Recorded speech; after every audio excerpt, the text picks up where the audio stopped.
Ladies and gentlemen, welcome to week 13 of the NFL season for the Buffalo Bills, and welcome to Hashtag Sports. My name's Joe. While you're getting in here, make sure you say hi, say where you're from, where you're watching from, want to see how far Bills Mafia reaches, right? And also give me your score prediction. If you're new here, I give you my score prediction before kickoff of every single game. Let me know what you guys have. Very interested to see what scores you have for tonight's game between the Buffalo Bills and the San Francisco 49ers.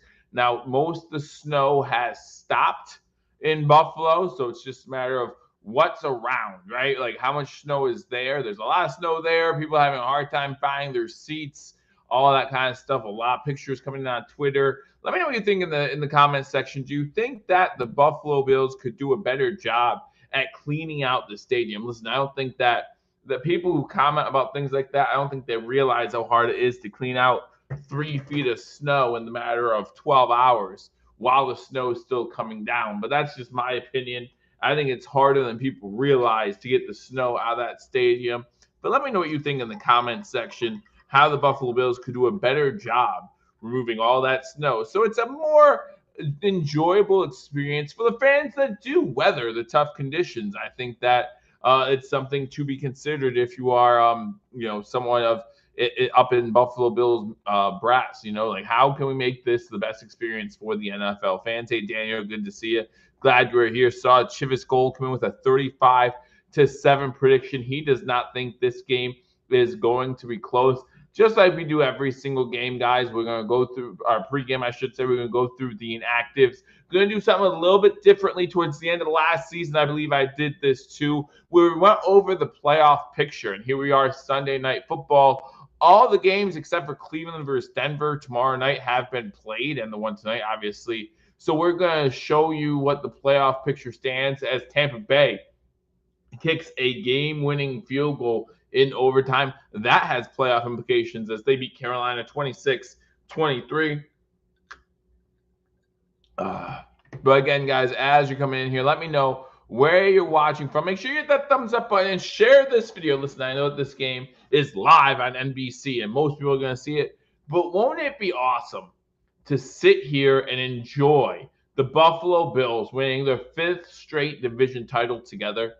Wouldn't it be awesome to just sit here after the bye week against the 49er, banged up 49ers team? Because even though they do a Brock Purdy back, there's still a lot of inactives for the San Francisco 49ers, especially on the defensive side of the ball. So we'll talk about those a little bit as well. But let me know, just how much fun it's going to be to celebrate our 5th straight division. Now, I did see that in the modern era, or whatever you want to call it, when the realignment happened, there have been three other teams who have won their division with only 12 games played, and all 3 of them, the Patriots, who were they? I forget who they were. There were 3 of them. The Colts in 2009, the Patriots in 2007 maybe, and there was one more. All 3 of those teams made it to the Super Bowl, but then lost in the Super Bowl. I don't want this team to lose in the Super Bowl. I want this team to go all the way. I'm sure you do too, but we'll see what happens. So let's get into the roster right now. First, we're going to talk about the inactives for the San Francisco 49ers. Again, a lot of inactives, and it starts with their offensive tackle, Trent Williams. This 49ers team has not been the same since Trent Williams got injured. And listen, Trent Williams, one of the best offensive tackles in the game. So it's not a surprise that San Fran has struggled since he's gone out. Offensive guard Aaron Brooks also out for the San Francisco 49ers. Quarterback Brandon Allen listed as an active for today's game as well. Again, the Trent Williams injury, you can't stress the importance of that injury enough. I feel like one of the better offensive tackles in the NFL. So that's huge. But when you look at the defensive side of the ball for the San Francisco 49ers, it starts with one name, and we've heard it all week long, and he's been inactive for the past 2 weeks now, and that's Nick Bosa. Nick Bosa, defensive end for the San Francisco 49ers. The fact that he's not in this game is a game changer in itself. Nick Bosa is the type of player the offensive coordinators have to think about, have to stay up late working around schemes and things like that to get him, to not let him be as big of a factor as he can be in these games. And when you don't have that, it's a big deal. And I think that the Buffalo Bills will benefit just like any other team would from that tonight. Defensive tackle Jordan Elliott also out. Cornerback Demador Lenore is out, and Demetrius Flanagan Fowles, linebacker, he is out today as well for the San Francisco 49ers. Going to the Buffalo Bills now. We'll look at their roster again. Their roster presented by Buffalo Bills PR on X or Twitter or whatever you want to call it. If you're not following Buffalo Bills PR, be sure to do that. If you're a Bills fan, great source of information, whether it be if we sign a free agent or before the trade deadline made some trades, or some of the things to look forward to in each individual matchup. What's up, DF? How you doing? Glad you're here. Glad to see you, buddy. Always enjoy having you as part of these streams, and we're looking forward to celebrating tonight. Hoping to have a division title to celebrate by the end of the day today, but we can't look past San Fran. They're a tough team. If we are going to lose a game, as I always say, you'd rather it be against an NFC opponent. But the way the Kansas City Chiefs keep winning games, the Buffalo Bills can't afford to lose too many more if they plan on being the #1 overall seed. Steelers are both also right there as well. I think a lot of people are looking past them, thinking that since their schedule is still really tough, that they're going to lose another game or two. No guarantees in that happening. And so I think this game is very important, especially if the Bills want to keep the 2 seed. But if the Bills want to have a chance to move up to the 1 seed, I think this game is very important as well. But as we look at the roster breakdown, you look at the quarterback position, we know who it is. It's Josh Allen, and it is Mitchell Trubisky. Hopefully the fact that it's in Buffalo helps it not be a trap game, but very well could be. We have a tough stretch of games coming up against Detroit, against LA, both those games on the road. And then 3 straight divisional matchups. Mitch Trubisky, Josh Allen down the offensive line. You got Van Pron Granger. You got Osiris Torrance. You got Connor McGovern, Alec Anderson, Deion Dawkins, Ryan Van DeMark, David Edwards, and Spencer Brown. Spencer Brown is back. Hopefully he does not commit many penalties, because it was nice to have penalties 2 weeks ago. It was nice to having pre-snap penalties 2 weeks ago. I'll tell you that one. Running backs, you got James Cook, Ray Davis, Ty Johnson, and Reggie Gilliam. Reggie Gilliam also back from injury. Again, mostly a special teams guy. Haven't seen him on the offense in the offensive game plan too often in these games. You know my opinion on Reggie Gilliam. No disrespect to him. Respect what he has done for the Buffalo Bills. But I think that's a wasted roster spot. I feel like we can move on from him. But obviously, I don't make those calls. And the Buffalo Bills management and coaching staff disagree with me, and so he is in there as well. Tight ends, with the inactive of Dalton Kincaid, have to bring Zach Davidson back. Did play a role in that win against Kansas City 2 weeks ago. See how active he is in this game. Quentin Morris and Dawson Knox, man, the kitchen coming up. How you doing? Good to have you here. Wouldn't let you post on your phone? That's strange. That's strange. I don't know if that's something I did. Maybe I did it. Maybe I knew you were going to be watching your phone. It's like, I don't need no phone comments. I don't know what I do. Wide receivers, you look at Curtis Samuel, Kashir, Matt Collins, Amari Cooper, and with the absence of Keon Coleman for yet another week, Jalen Virgil will be in there once again. Really surprised not to see Keon Coleman eventually coming back. If we knew he was going to be out this long, why did the Buffalo Bills not put him on IR? And maybe it's one of those things where they didn't realize he was going to be out this long when the injury first took place. Next week would be his 4th week out, I believe. I guess if you include the bye week, then yeah, because it's 4 games if you can't put an IR. So never mind. Look at the edge. You got Von Miller, Greg Rousseau, AJ Epineza, and Casey Tuhill. Defensive tackles are going to be huge in this matchup, just because of the running back that we're playing against. And the defensive tackles, Quinn Jefferson, Ed Oliver, Taquan Jones, Jordan Phillips, and Austin Johnson need to do a good job against CMC. And I'm not saying they're going to do a good job. I hope they do, because CMC is the one X factor in this game, if you're the Buffalo Bills defense, that can really make this a long night for the Buffalo Bills. So these defensive tackles need to step up. Linebackers, Nicholas Moreau, Dorian Williams, Terrell Bernard, Joe Andreessen, and our boy, Matt Milano, number 58. He's back.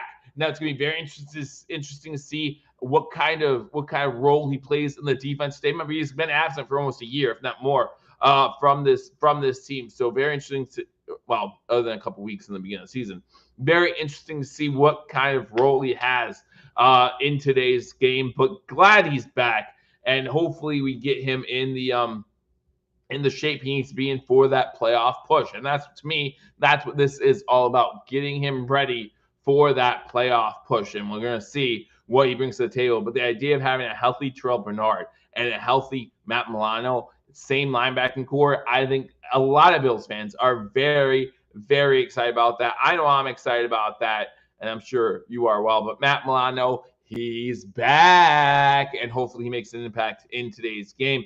Defensive backs, we're carrying 9 defensive backs today with Hamlin, Johnson, Rapp, Bishop, Codrington. Again, as I always say, Codrington, you're mostly going to see him helping out in special teams, returning kicks and punts. If you see Codrington in while the defense is on the field, either A, someone got hurt, hate to see that, or B, game's out of hand and they're just giving him reps at the defensive position. Then you got Rasul Douglas. Everyone's loving Rasul Douglas this year, having a really good year for the Buffalo Bills. Cam Lewis, Jamarcus Ingram, and Christian Benford. You look at special teams, you got Tyler Bass, Sam Martin, and Reed Ferguson. Obviously, Sam Martin and Tyler Bass could play have huge impacts on today's game. We know what the weather conditions are like in Buffalo, but as of right now, Orchard Park, again, the snow kind of calming down a little bit, and the wind is not too heavy. So going to see what kind of impact the weather plays on today's game. It's just going to be cold, guys. It's just going to be cold. But you look at the inactives, you got Keon Coleman, Kyrie Elam, Mike White, Ulo Foshio, Solomon, Clapp, and Dalton Kincaid. Obviously, the two big names on there are Keon Coleman and Dalton Kincaid. Hate to see those guys inactive. Would love to see those guys back soon for the Buffalo Bills. Kyrie Elam, you always want that depth at defensive back. And listen, Kyrie Elam, definitely not a number one first-round pick, right? But he's coming together a little bit. He's coming together a little bit, taking longer than we would probably appreciate or like. But he's kind of coming along. So happy to see that as well. But again, these guys need to start getting healthy. I'm glad during the bye week we were able to get Reggie Gilliam healthy, get Spencer Brown healthy, and of course get Matt Milano back. But these guys need to start getting healthy so that they can be here for that playoff push. Even if it's for the last 3 games, we're talking about the Jets, Patriots, Jets, Patriots in week 15, 16, 17, 18. Love to have him back for at least those 3 games, especially if by the end of week 8 or by week 18, we recognize that we're only going to be the 2 seed and we sit a lot of players just to give them that week off. These guys need to make sure that they come back so that they have that continuity with Josh Allen. Love to see that. But again, obviously you want to make sure that they're fully healthy, fully ready to go before you bring them back. Again, guys, thank you for joining me on this edition of Hashtag Sports. If you're new, my name's Joe. If you haven't been here before, hit that thumbs up button. We'd really appreciate it. Helps out the channel. The best way to help out the channel is to hit that thumbs up button. We love the super chats. We love the interaction, of course. You can also interact with us via the chat. But the best way to help out is simply hitting that thumbs up button. Really helps out. And share this video with your friends. And again, say, hey, Bills Mafia, do you want to hang out together and celebrate a division title together? Because that's what we're looking for today. That's what we're hoping happens in today's contest. We're for another division title. 8 o'clock here on the East Coast. Kickoff about 20 minutes away. They're going through some of the games from today, the Eagles and Ravens game. Man, I hate to say this, but Tucker is human for the Ravens. Tucker misses an extra point today and misses a field goal today. Helps the Eagles win, which, again, in the long run might help the Buffalo Bills as far as playoff seeding, depending how the AFC North turns out these last few weeks. Remember, Baltimore beat the Buffalo Bills earlier in the season, and so they would have a tiebreak if the Bills and Ravens were to tie for the 2 or 3 seed. I don't see that happening right now. Baltimore suffering their 5th loss at the hands of the Eagles today, but you never know. So make sure that, and that's why wins like this are important. Give me a second, guys. I got to sneeze. Sorry about that. But let's look at some of the earlier games, some of the playoff implications for the Buffalo Bills. Talk about that a little bit as well. Again, as of Friday, the Kansas City Chiefs clinch their spot in the playoffs at least. Now, the Bills will be the first to clinch their division, but the Chiefs are the first team in the NFL to clinch a playoff spot. And that's followed shortly by probably the Lions next week and also by the Buffalo Bills as soon as this week. So we'll see how the Buffalo Bills do here. But right now, Buffalo Bills sitting at 9-2, the number 2 overall seed. The Steelers sit at 9-3, are the 3 seed, currently winning the AFC North with a big win today over the Cincinnati Bengals. The Texans set the 4 seed, a win over Jacksonville. Got tight at times in that game, right? Got tight at times. Conrad, good to see you again, guys. Make sure you're hitting that thumbs up button. Let me know where you're watching from and give me your score prediction in the comment section. Would love to see some scores. And right before kickoff, I will give you my score prediction for this game. But again, we're looking currently at the current playoff picture in the AFC and NFC. The Broncos play Cleveland tomorrow. You can even see down there with a loss, the Broncos still above 50% to make the playoffs. With a win, they said 76% chance to make the playoffs. If the Bills are to stay at the number 2 seed to start the playoffs, who would you want the Buffalo Bills to play against? Like if you could pick between the Steelers, the Chargers, the Ravens, or the Broncos, they're not going to play Texans. Texans are going to win their division, right? So, or you look down, the Colts maybe still have a shot to make the playoffs. The Dolphins would have to go on a big run, but they have a shot to make the playoffs. Who would you want to meet up with in the first round of the playoffs if it was your choice? Again, let me know that in the comment section as well. See some score predictions coming in. Christopher Lynch, 33-20. Man Kitchen says 30-17. All these for the Buffalo Bills. Man in the Kitchen says, I am so glad the Ravens lost. Enough with the Lamar Jackson MVP talk. Well, again, there's plenty of game left to be played in the NFL to determine who the MVP truly is in the NFL. I'm not trying to get on a hype train and say, oh, this guy's ahead. For all we know right now, Saquon Barkley should be ahead, right? But we have a lot of football to be played still. Josh Allen might have something to say about that. You might have stinking Justin Herbert might have something to say about that. They get a win earlier today to continue to put pressure on the Kansas City Chiefs. Man in the Kitchen says he would want to play the Broncos in the first round of playoffs. Talking about rookie quarterback coming in who's looked really well, but we all know that playoff football is a little bit different. Going to Buffalo, playing against the Buffalo Bills. Personally, honestly, I don't mind any of these 3 or possibly 4 matchups. I would love to play the Ravens in the first round. If we're the 2 seed, I don't see the Ravens dropping to the 7 seed. But they're only a half game up on the Broncos right now. There's no reason why they might not drop to the 7th seed. I would love to play the Ravens because they have proven that they have a hard time getting it done in the playoffs. And to have that first round matchup, you can talk about MVP talk, you talk about whatever you want. I would love to have that matchup. I think the Bills match up fine against the Broncos. I think the Bills match up fine against the Chargers as well. But to Man in the Kitchen's point, the one thing that Broncos have that the other 2 teams don't have is a rookie quarterback. The other 2 teams, the Chargers, Ravens, even the Steelers, if the Ravens come back and take that division, they have veteran quarterbacks who know how to get it done both at home and on the road. So that is something that sometimes can scare people a little bit.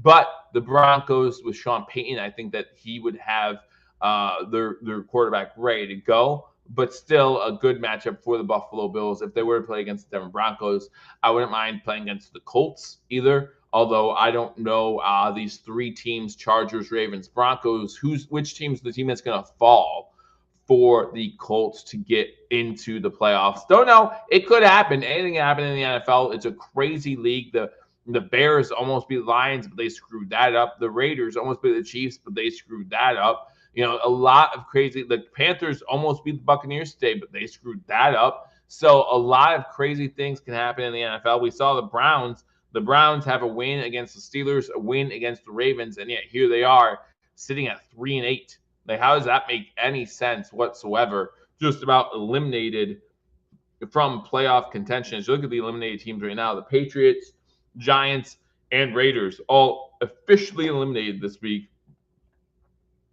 from the playoffs. So the Jets had a disappointing loss today. They were up 21-9 against the Seahawks.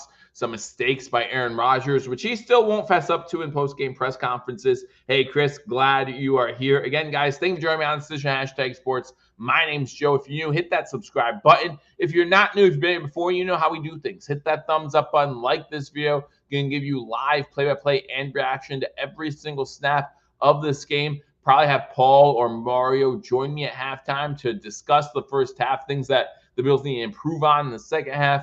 Well, listen to maybe Ryan will come back for the post game because Ryan right now is at the stadium trying to find his seat. I'm sure trying to get shoveled out because that's what everyone seems to be doing. But it's going to be a fun atmosphere there, especially if the Buffalo Bills win the division today. And again, I want to enjoy that with Bills Mafia. I want to enjoy that victory with the rest of you. Just a few minutes away from kickoff. I can give you my 3 keys to victory at this point, as well as we looked at the playoffs in the AFC. You can look over and look at the NFC side. I'm not too worried about the NFC side. That doesn't bother us until the playoffs start, until the Super Bowl. But if you do want to look at the 49ers, the team the Buffalo Bills play today, look at what the NFL.com says. If they lose, they only have a 10% playoff probability. With a win, it does jump up to 25%. And if you're the San Francisco 49ers, if you win this game today, go to 6-6, you now have a 4-way tie or a 3-way tie for second place in the NFC West, only a game back of the Seahawks. And I don't know San Francisco's schedule off the top of my head, but I'm guessing they still play Seattle at least one time. And so they really could, get a few wins strung together here, including a win against Buffalo, be a big momentum builder for the San Francisco 49ers if they want to make that playoff push. Because a loss by the 49ers today, as NFL.com indicates, 10% with a loss is so bad because now not only are you 2 games back of the Seahawks in the division, you have the other 2 teams in that division ahead of you. So you have to jump 3 teams in order to win that division. Because if you fall to 5-7, your chances of becoming a wild card team, when you look at the wild card in the NFC, right now the Vikings are a wild card team at 10-2. The Packers are a wild card team at 9-3. You fall to 7 losses, you're looking at maybe the 7th seed. Hopefully, the Washington Commanders falling out of contention and you guys jumping over not just them, but jumping over the Rams and the Cardinals to get that playoff spot. So a big game, a must-win game for the San Francisco 49ers. And if you follow Ryan and I on Razor Sharp Picks every Wednesday, we didn't do it this week because of Thanksgiving. Chris comes in and says, Bills by 50 or 31-17. If you want to be realistic, 31-17. Did not go live this week on Wednesday due to the holiday. Want to wish you all a happy Thanksgiving. I hope that you guys had a lot of good food and you had a lot of fun family and things like that with friends and families gathering and just being with each other. I hope you all had a great holiday. Obviously, the holiday season just getting started. As my boys tell me, now it's time to get ready for Christmas. And I'm looking forward to it. You see the little snowflakes on my screen. I'm looking forward to it. Next week, I'll start wearing my Buffalo Bills Santa hat again. It will be a great time, a great time of year for football fans, just because you have the playoff push. I'm kind of excited about this one. Kind of excited. Again, we can win the division right now, and that's what I want the Buffalo Bills to do. Win the division today, and then get closer to that number 1 overall seed. Again, giving my 3 keys to victory. I think the first key is pretty obvious. We need the defense to shut down Christian McCaffrey as much as possible, not just as a running back. Like we talked about what Christian McCaffrey can do out of the backfield, like as a running back, and what the defensive tackles need to do to contain him. But we all know that Christian McCaffrey can make a difference in the passing game as well. And when you talk about someone like Brock Purdy, who's a little banged up right now, still probably a little banged up, not throwing around too much in pregame warmups, He's not ready to gun the ball downfield. And remember, Brock Purdy, he's someone who's never really had a strong arm anyway. So if his shoulder's still just a little bit banged up, it's really going to affect his passing. And if you didn't watch it, Josh Allen talked to Jason Garrett in the pregame. They had like an interview, and one of the things that Josh Allen talked about is making sure you throw a sharp spiral in bad weather conditions, because especially in Buffalo, because if you don't, that wind can take it and you have no idea where it's going to end up. So if Brock Purdy's shoulder is not at 100%, that could be an issue, but that could also lead to a lot of checkdowns. And if he's going to check down, you look at Kittle over the middle, and you look at Christian McCaffrey out of the backfield. Need to be able to contain those two guys. Again, Christian McCaffrey not just running the ball, but need to make sure someone's on him if he goes out as a receiver as well. Second key to victory has to be run with James Cook, right? Get James Cook involved early and often. I want to see James Cook have like somewhere between 15 and 18 carries in this game. I think that'll be a good number for him. Any more than that will be good as well. Did Purdy ever play in the snow? I don't know about his college career, but right now, as far as an NFL quarterback, no, he is not. I don't know about his college career. So we'll see if that. How I feel about this game, Joe? I'm a little nervous. Well, again, as Man in the Kitchen or someone pointed out earlier, this could be a trap game for the Buffalo Bills. You're talking about two really tough games coming up against the Lions next week, obviously, and then the Rams as well. I have the order reversed. I forget. Someone will let me know in the comment section. So this could play as a trap game. I'm happy that this game's at home. I'm not too concerned about this game. Listen, if I'm being honest with you guys, I do not expect the Buffalo Bills to get the number 1 overall seed, right? I expect the Buffalo Bills to be the 2 seed or 3 seed in the playoffs. I don't see the Texans catching the Bills, and I don't see the Bills catching the Chiefs. That's what I see. I see the Bills at some point winning their division. Now, I'd rather win the division with the Buffalo Bills win and not a Miami Dolphins loss, right? Even though the Bills have won this division, it is theirs. They've earned it. Rams and Lions since Miguel. Still, going on the road to LA next week is going to be a tough thing to do. I just like the idea of winning it tonight and not having any doubt about it, right? But at the same time, I'm not nervous. Like, I think we'll be a 2 or 3 seed come playoff time, and then let the cards fall as they may as far as seeding, because the Bills don't control. The only thing the Bills control is their own seeding, right? They cannot control who wins between the Broncos, Chargers, Ravens, Steelers, Colts. They don't control that. So might as well, again, we could talk about who we want to play, but might as well sit back and enjoy the ride and enjoy the final 5 to 6 weeks of the NFL season. Let the cards fall as they may. But right now, the Buffalo Bills are sitting in great position. Great position, sitting at 9-2, 1 game away from winning the AFC East once again, being a top 4 seed in the AFC playoffs. I'm about to say AFL. Now, would I love the bye week? Absolutely. Absolutely. But at the same time, if I look at the Chiefs, if I look at the Steelers, if I look at the Texans, if I look at the Ravens, if I look at the Chargers, if I look at the Broncos, if I look at the Colts, if I look at the Dolphins, not a single one of those teams do I look at and say, ooh, the Bills don't match up well, or the Bills can't beat those teams. I know that the Texans beat up on the Bills earlier in the season, but remember that game and how it ended and how the Bills had a shot to win that game. A shot to win a game that they had no business being in, and yet they were right there. Game against Baltimore. Again, I still say personally in the second half of that game, the Bills were coming back. And if it wasn't for a stupid play call by Joe Brady, then the Buffalo Bills might have had a better chance to compete in that game. Obviously, Joe Brady makes a bad play call, leads to a fumble. Baltimore's great field position. They score. That game's done, right? So none of those teams scare me, whether they be at home or on the road. I don't know how you guys feel about it. Again, I'm feeling pretty good overall. When it comes to this game, if you watched on Wednesday, I have the Buffalo Bills winning this game. Now, when I picked the game on Wednesday, I thought Brock Purdy was not going to be playing in this game.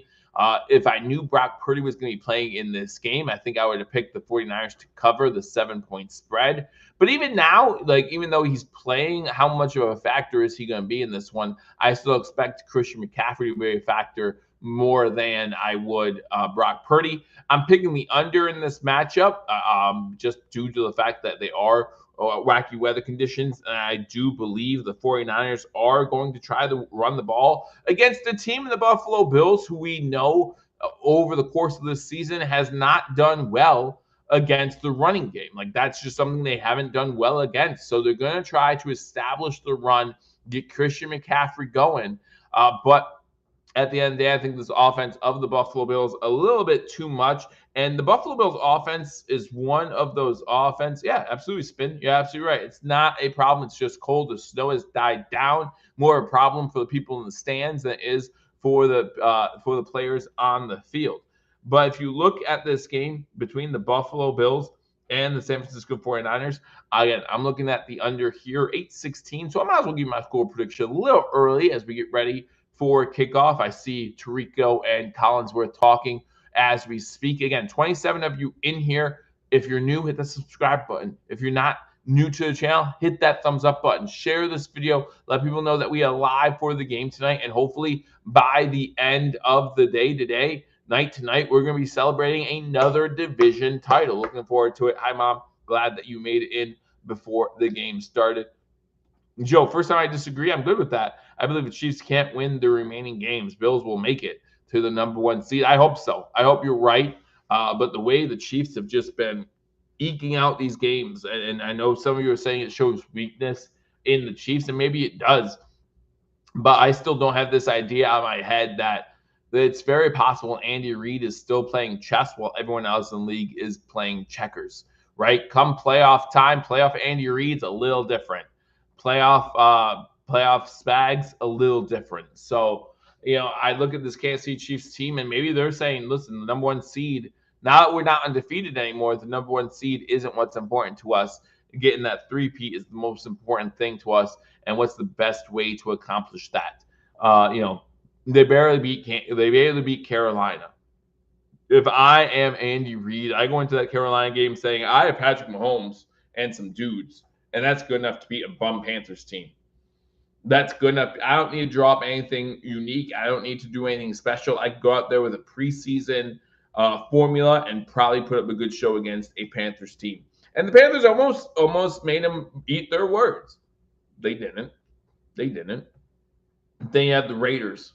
What do you want to really show against a bad Raiders team who, yes, is playing for pride, but other than that, not playing for anything else? And from what appeared on Friday night, their head coach isn't playing for pride anymore. I think that Antonio Pierce needs to be fired after the way he responded to everything that happened on Friday night. Same thing that happened to the Bears head coach Thursday and Friday. I think the same thing should happen to Antonio Pierce. I think the way, he sat there as the officials were just telling him what the play call was or what the ruling on the field was. As they sat there, he looked like a sad puppy dog with his tail between his legs. I'm not saying it would have done a darn bit of good, but if I'm him, I am yelling until my face is blue that the whistle blown and my players stopped. So how can you give them? I don't disagree. If you follow me on Twitter, you know that I do not disagree with the NFL officials changing the call from a false start to illegal shift or illegal formation. I don't mind that at all. I don't. And according to the rule book, Rule 15, Article 4, Section 2, or Article 2, Section 4, I forget which one it was. But if there is a recovery after a whistle, if it's an immediate act, continuous act, then the ball can be rewarded to the team that recovers the fumble. I'm okay with that. But my problem would be at that moment would be the fumble was not recovered in an immediate continuing act. It was jumped on, but then the ball squirted free, and then someone else jumped on the ball. And yes, there were plenty of Raiders offensive linemen fighting for that ball too. But that would be my argument if I was head coach. I would not just stand there, and be sad facing it while they're explaining to me, hey, your team just lost this game. I wouldn't do that. But Kansas City almost lost to them too. But I just don't know. Sometimes I feel like Andy Reid is still playing chess while the rest of the league is playing checkers. And we're going to find out. We're going to find out soon enough. Bills do have a tougher schedule. It's going to be interesting to see how they do against the Lions. That's going to be a fun one. No matter what happens these next 2 weeks between those two teams, that's going to be a fun one. Hopefully, Bills are healthy for the playoffs. That's the most important thing to me, too. Now, I want them to be healthy, and I want them to get that, again, that continuity back with Josh Allen on the offensive side of the ball. But I just want them to be healthy come playoff time. And there are some arguments to be made as to, for a team like the Buffalo Bills, because certain teams, the bye is a good thing. For certain teams, the bye is a bad thing. No matter what happens, if the Buffalo Bills get the #1 seed, I hope that they're playing for it come week 18. The last thing I want this team to do is to sit Josh Allen for a week and a half because, play half the game week 18 and then say, hey, we already have everything clinched, sit out. If you're going to be the #1 overall seed, that's all well and good. But, man, you do not want to be sitting out more than 1 week, especially if you're an offense that works on timing. Now, luckily, the Buffalo Bills are not an offense that works on timing, but they could still be affected by a long layoff. So hopefully, if the Bills do get that #1 overall seed, they're fighting for it come week 18. Looks like it's a rain and snow mix right there right now. But it's definitely still coming down. I think as the night progresses, it's going to stop.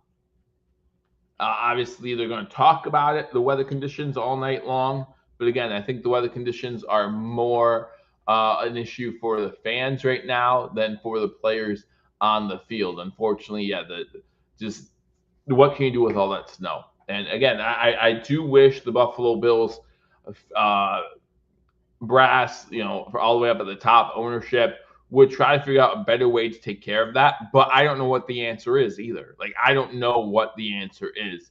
It's hard to take care of that much snow in that amount of time. So I don't know. We'll see what comes up in years to come. Obviously, with the new stadium, that's going to change how these games go. Even though it's not a dome, still will have the dome features over the fans, over the seating. So maybe that will make it a little bit of a better fan experience. But we'll just see. We'll see what happens. But the game is getting ready to start. I promised you I'd give you a score prediction before the game started. Again, if you haven't already given me your score prediction, let me know in the comment section what your score prediction is for this game. I think the Bills win this one. I think the Bills lean on that running attack a little bit, whether it be Josh Allen, whether it be James Cook, or whether it be Ray Davis. I think that the Buffalo Bills will lean on the running attack in this game, and the Buffalo Bills win this one 23-10. Is going to be my final score for this game. I think the Buffalo Bills win at 23-10. Why don't the Bills have a tarp over the sea? Okay, what? And that's fine. I mean, again, I am not trying to, as the 49ers will kick off to the Bills to start this game off, I am not trying to sound insulting in any way, because these are all just ideas, right? So, but if you have a tarp over the seats and you get like 2-3 feet of snow, won't the tarp break over the plastic seating in the sharp corners or whatever? Also, how do you then lift that up? As it will be returned from the 1-yard line, Patrick King gets to the 21, maybe the 22. 49ers special teams on top of him, and that's where the Buffalo Bills offense will take over. Spin says 35-17 as the Bills lost the toss. I did see that. Hope this offense keeps going. We know that this Buffalo Bills offense has a history this season of slow starts. Let's hope that that doesn't happen here today. 1st and 10, Josh Allen under center. Still some white on the turf. Again, it's still coming down, but I think by about mid-game, it won't be coming down anymore. Now shotgun, Cook to his right. Quick pass out to Shakir, and he gets that face mask? I thought that was a face mask. He gets tackled at the line of scrimmage, so it's going to be 2nd and 10. I thought that was a face mask. I would love to see that replay, but it doesn't matter.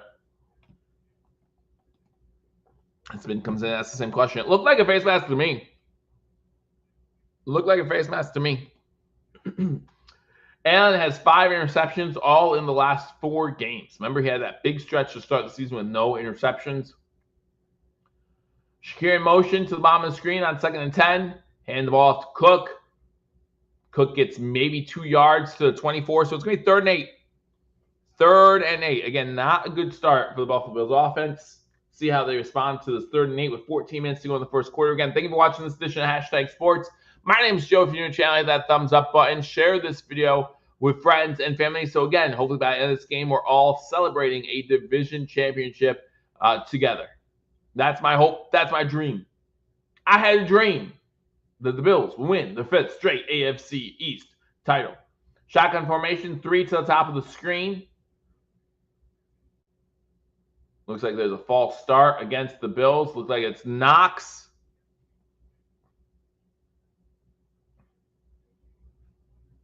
Alex Kemp is the official for today's game. Not the biggest Alex Kemp fan, but he's better than some other ones. So we'll see if that impacts the game at all. 13:35 to go in the first quarter. Bills now have the ball 3rd and 13. Shotgun for Josh Allen. 3 wide receivers top of the screen. Allen throws a screen out. And Johnson gets tackled around the 29-yard line. So it's going to be a 3 and out for the Buffalo Bills as he threw a quick screen out to Ty Johnson out in the flat. And the Bills will be forced to punt. Not a good start. Again, the Bills offense struggling at the start of games. Now we have to rely on this defense to keep the San Francisco 49ers from scoring. Good block downfield by Knox. But unfortunately, with 3 defenders there, Knox is only 1 person. Coing, the return man for the 49ers, rookie.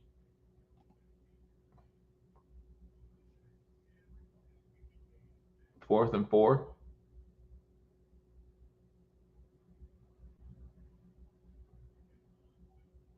I wonder if punters ever work on doing a hard count.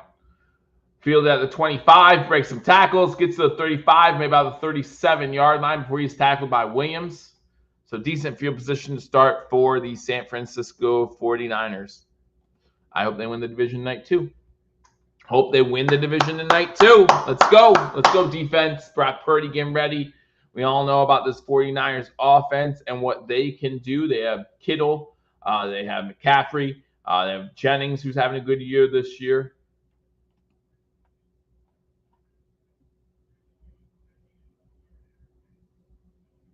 Yeah, obviously Ayuk out with a ACL injury the rest of the season. 31 of you in here, make sure that thumbs up button as you enter. Thank you for joining us on this edition of Hashtag Sports. Wide receiver trips as he goes in motion. I think that was Debo. Purdy on his first play throws it over the middle to Kittle, and that's complete for a game about 6. Again, need to watch those tight ends and McCaffrey today because I feel like Purdy's going to do a lot of underneath stuff.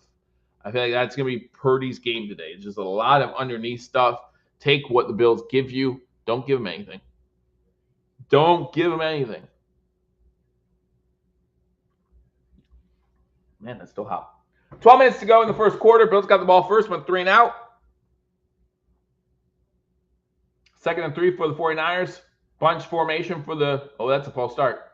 That's be a false start. Are you not calling trips? Are you not calling trips? 2-minute motion at least. Are we not calling trips because of the field conditions? Like that's fine. Again, I'm not complaining. I just want to know for the rest of the game.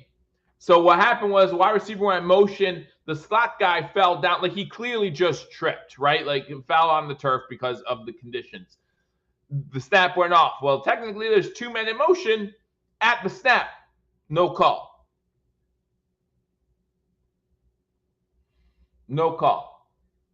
3rd down. McCaffrey gets the ball. He gets first down. Gets into Buffalo Bills territory to the 49 before Hamlin takes him down.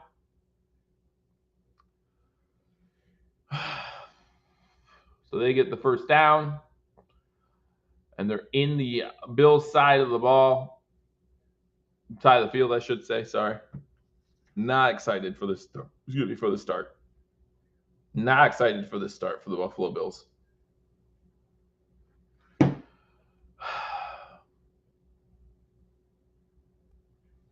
Purdy under center. Pitched it to McCaffrey. McCaffrey has a big hole. Gets the first down, runs over some Bills players, gets down to about the 28-yard line before he's finally taken down. 10 minutes to go. San Fran looking to score. It's ridiculous. This is ridiculous. Our offense cannot continue to put all the pressure on our defense early in games. Our offense needs to get drives beginning games to set the tone early. Because right now, San Fran's setting the tone for this game. 9:50 to go. Offside eye. Kittle in motion. They fake the pitch. Go to McCaffrey. No, that's not McCaffrey. That's Warren, maybe. Mason, I mean. Sorry, Mason gets another first down for the 49ers. It's gonna be a long night. As said, it's gonna be a long night. They can't tackle. It's gonna be a long night if they can't tackle.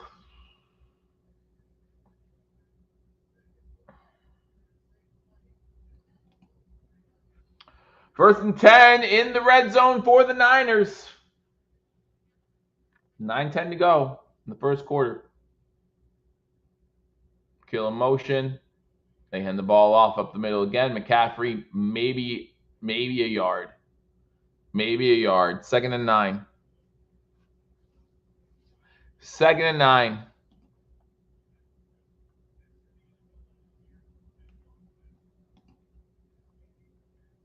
Can't handle it sometimes, guys. I honestly like it. We're early in this game, and I'm already just frustrated, and shouldn't happen that way. It should happen that way. Now, I believe if we lose this game, we still own the tiebreaker. Quick pitch after McCaffrey. Maybe 2 yards on the play, so it's going to be 3rd and 7. Good job by the Bills defense to convert on the ball after Purdy does a quick pass out to McCaffrey. McCaffrey was to the right of him in shotgun, went in motion, quick snap, out to him right away. I think the Bills did a good job converging there, making it 3rd and long. 3rd and 7 for the 49ers here.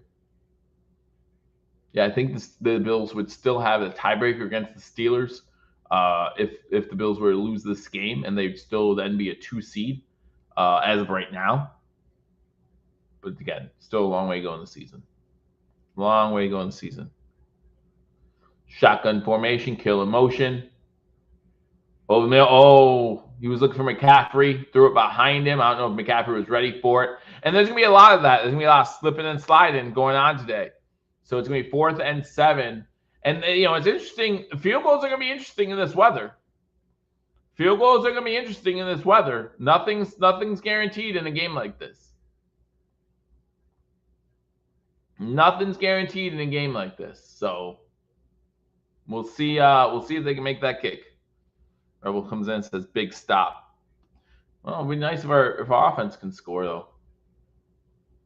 33-yarder is up, and it is good. As I say that, it goes right down the middle. So 7:41 to go in the first quarter. Both teams have had the ball once, and the 49ers found themselves up 3-0. Chris McCaffrey had a decent drive there. Had 2 big runs for the 49ers, and on that drive, he carried the ball 4 times, gaining 27 yards. So that was the guy who got that drive for the 49ers. But now the Bills get the ball back once again, and hopefully the offense can it's definitely letting up, Rebel. It's definitely letting up. And like I said, by second quarter, I would expect the snow to be stopped. But it's now turned more into like a mix. It looks like a sleety rain/snow mix, not so much just snow.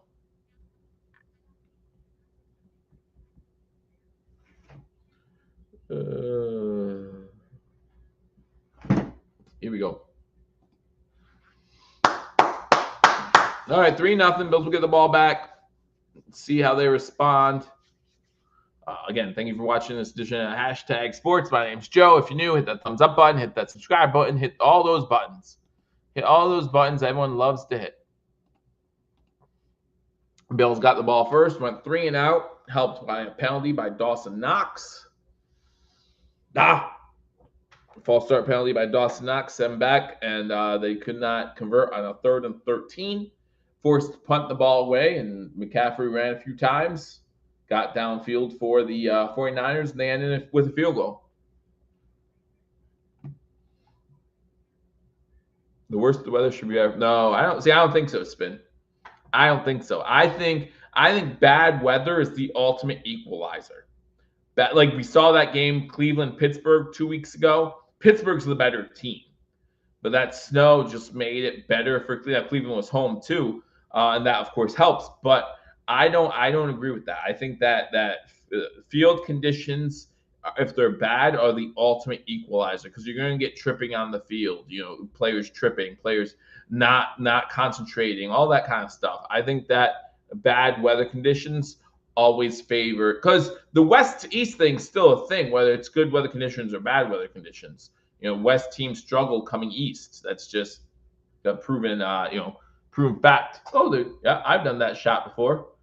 Drop the bowling ball, see if you have to do another one. I'm not worried. Maybe just a little bit.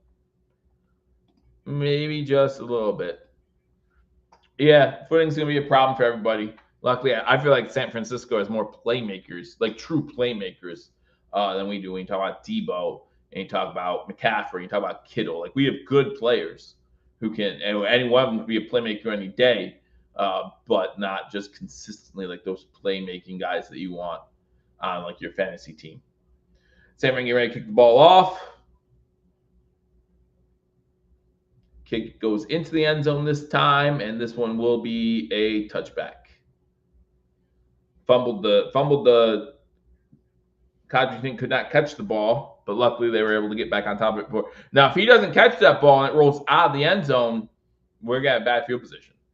So good job by the guy second back to come into the end zone, pick that one up, kneel it down for the touchback. They'll start at the 30-yard line. Here we go. Just don't do it the 3 and out, please. Like, get a first down this time. That's all I want. I want one first down. Punt the ball away again. I don't care, but get a first down. This is nuts. We're losing to a bunch of second string 49er guys on defense. Hand off on first down. A yard. Looks like that was Davis with the carry. Yeah, Davis with the carry for a yard. This is nuts.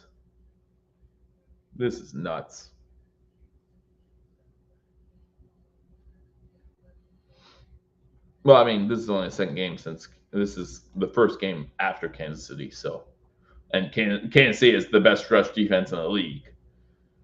So I'm not too worried about that right now. And we're 7 minutes into this game. So shotgun formation, 2nd and 9. Allen looking to throw, gets away from a sack, creates time, but no one's getting open. Finally goes downfield, pass incomplete. Bills fans wanted a flag against coverage on Shakir. Pass was intended for Shakir. Bernardo Green on the coverage. And now it's going to be 3rd and 9. Good job, Josh Allen, creating time. These Bills receivers need to keep moving, though. Good. That was just good defense. These Bills, like, I saw, maybe it was Knox. Someone stopped. If you see Allen running around trying to create, you need to help him out. Shotgun on 3rd and 9. And looking to throw again. Has all day. Pass O'Meal incomplete. There are flags down this time. Looks like this will be against the 49ers. This will be against Bernardo Green, who was on Shakir once again.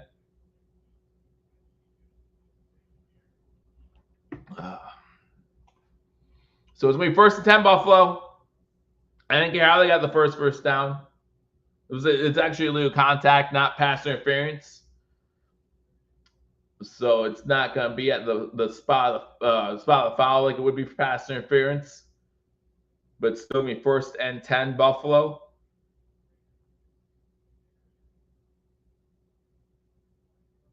Actually, looks like it was against number 7 of the 49ers covering Samuel.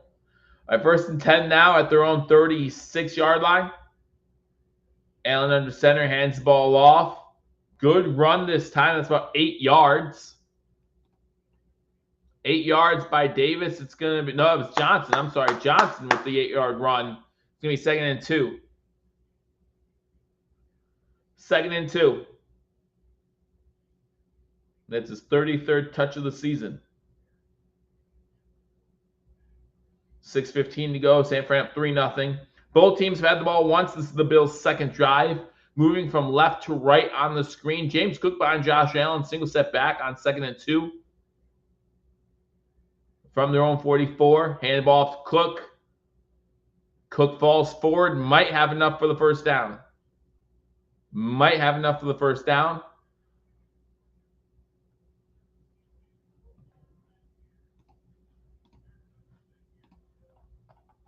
Looks like Floyd was getting into it with somebody. They are saying it's 3rd and 1. And they run Josh Allen up the middle, and he gets the first down.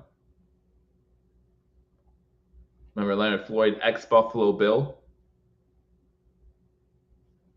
Ex-Buffalo Bill. So it's going to be 1st and 10 Buffalo after the Josh Allen run.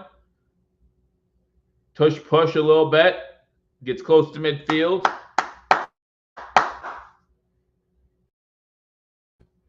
Quinn says, I sound nervous this game. Not really. Maybe internally a little bit, but. Shotgun. Cook going out for a pass. Allen all day throw once again. Throws it underneath. Finds Quentin Morris, who gets into San Fran territory inside the 40 for a first down. Make it simple. Keep it simple. Keep it simple. Underneath the Morris. Good protection by the offensive line.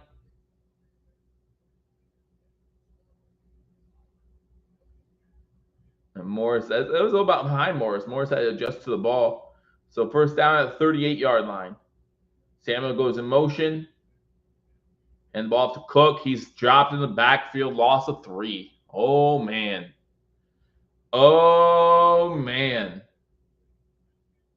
Let's stick to passing the ball. Our offensive line seems to be protecting Josh Allen better than they are the running backs. They're calling it a loss of 4. 2nd and 14. Thank you for joining me on this edition of Hashtag Sports. If you're new, hit that subscribe button. Make sure you hit that thumbs up button.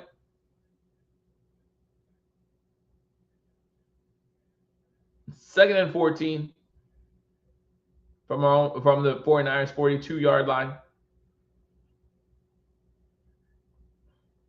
Just get half it back here. There you go, Shakir. Shakir gets inside the 35 to about the 33.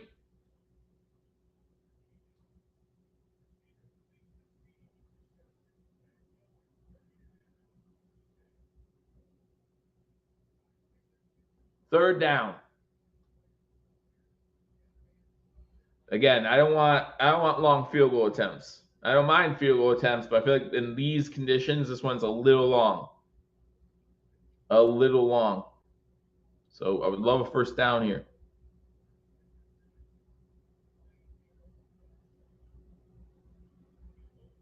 Four wide receivers set.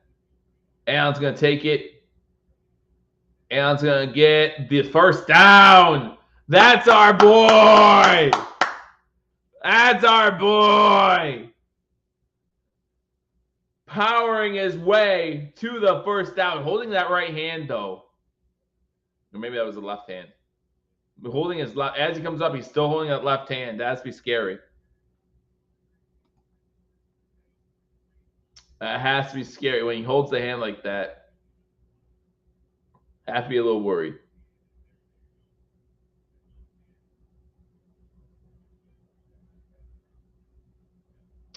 Always scary seeing that.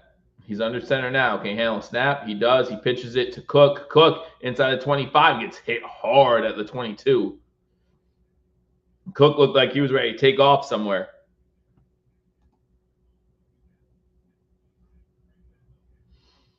Cook looked like he was ready to take off. Second down. Less than 2 minutes to go in the first quarter. San Fran up 3-0.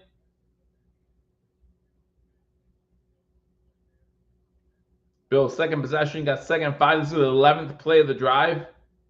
Yeah, 11th play of the drive right coming up.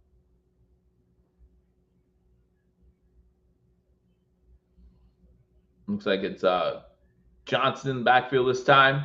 Johnson gets the pitch. Johnson trying to break 3, gets to the sideline, gets inside the 20 to about the 18. Gonna bring up a 3rd and 1.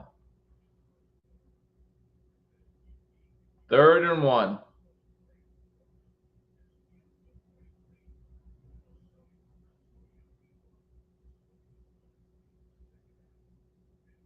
Wonder if his left hand was hurting last week when he was proposing.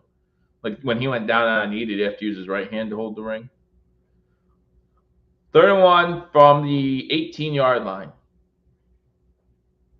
Davis the back behind Allen. Davis gets the ball. Davis gets first down inside 15, inside the 10 to the 5, about the 6-yard line. Finally taken down.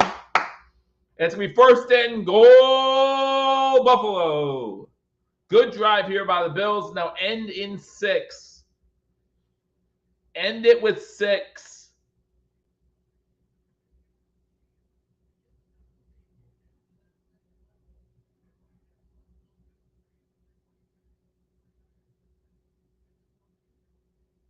First and goal. Get in the end zone. Let's go. Hollins in the game. Heavy run formation. Got Samuel out to the top. They are going to run the ball. Get the outside. Davis. Touchdown! Davis. Touchdown! Davis.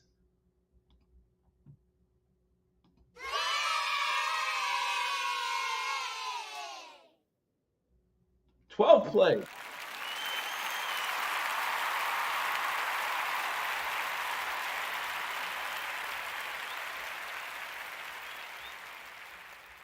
Plays, 70 yards, capped off by a 6-yard Davis run. And with that, the Bills take a 6-3 lead. Next points up. The next points good. Woo! And with 3 seconds to go in the first quarter, the Buffalo Bills up 7-3.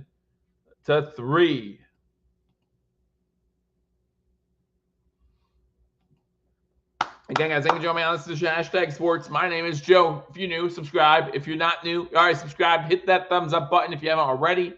And share the video. Again, hopefully in about 3 hours, we're sitting here enjoying a division win. Another Division 1 by the Buffalo Bills. AFC East, 5th year in a row. That's what we're hoping for. Winning another division. That's what I meant to say. Rebel says the weather is going to hurt the Bills. I feel it. Don't feel anything like that. Josh, every doctor in the house, even some of the fans who are doctors, are just going to come onto the field. Like, no, we need to check this out. We need to check this out. Feels like 20 degrees right now, according to weather reports. Bills up 7-3. Let's see if Brock Purdy and the 49ers can answer. Again, the Bills have had the ball twice now. This will be the start of the 49ers' second drive.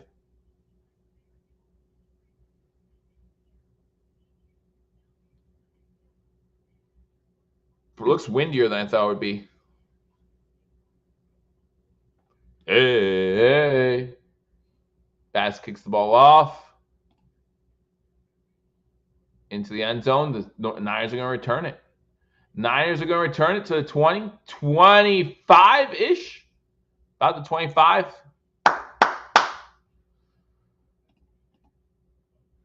Tackled by Jamarcus Ingram. And that's where the 49ers will take over. That's the end of the first quarter. And the first quarter on that return. I wonder if the snow plays a factor in the return game too. Because if you're not paying attention, it's not as easy to see which line's the end zone line, right? Like which line's the goal line. That's something to think about, right? Because he was 6 yards back of the end zone. Maybe you shouldn't kneel that one. But I do wonder, like, does that play an effect?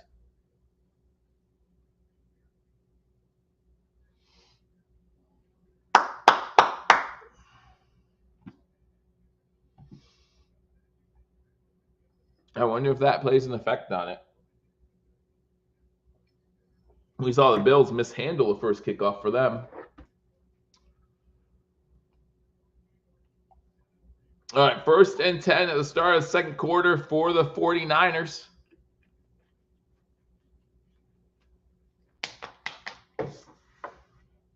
not a defense that McDermott normally runs, the 3 linebacker set.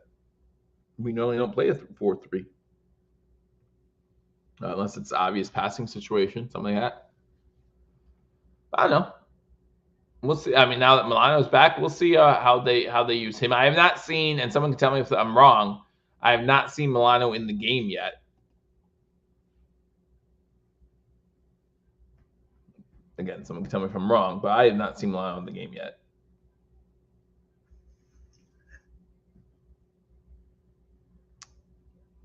All right, second quarter, 7-3.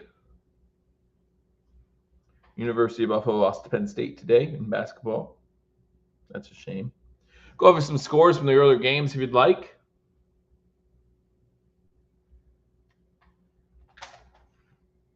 I'll start the game, but I can't tell. We'll see when he's in there next. The Jaguars lose a close one to the Texans. Again, the Texans letting the Jaguars make that game closer than I thought it should have been. They let Jacksonville score 14 straight points after they went up 23-6. Up 23-6, divisional game. You are obviously the better team. You shouldn't let Jacksonville think they have a shot, as they're showing the start of construction of the new Buffalo Bills Stadium. I guess not the start of it, but the continuation of it. See how much construction they get done over the winter months in Buffalo. Maybe that's why it's taking so long. Chargers beat the Falcons on a pick 6. I think Matt Ryan had 4 interceptions today. Yeah, Herbert did not have a great day. Only 147 passing yards, no touchdowns. Brock Purdy fakes a handoff on first down. Pressure coming, gets to McCaffrey. Out of the backfield, McCaffrey to a 30, 35, about the 37-yard line. Again, that's something we need to stop. It's something we need to stop.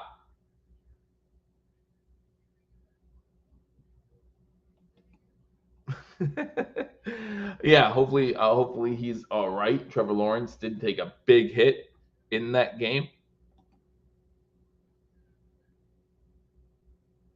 All right, so it's 1st and 10, San Fran. McCaffrey already with 42 total yards. Shotgun, hand the ball off. Shotgun to McCaffrey. He gets a first down, close to midfield. Yep, McCaffrey. Milano's on the field now. It's going to be a long game if we let McCaffrey keep doing this to us.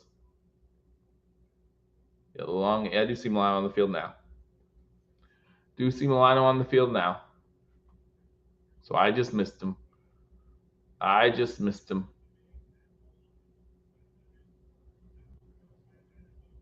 Third worst against the run. I think we're going to drop lower than that after a game like today. Might drop lower than that. 1st and 10 from their own 49-yard line. Fakes it. Come on, Epineza. Epineza almost got there. Purdy is going to try to run with this a little bit. Gets to the sideline. Gets maybe 2 yards. Epineza missed. Epineza had a chance. 2nd and 8.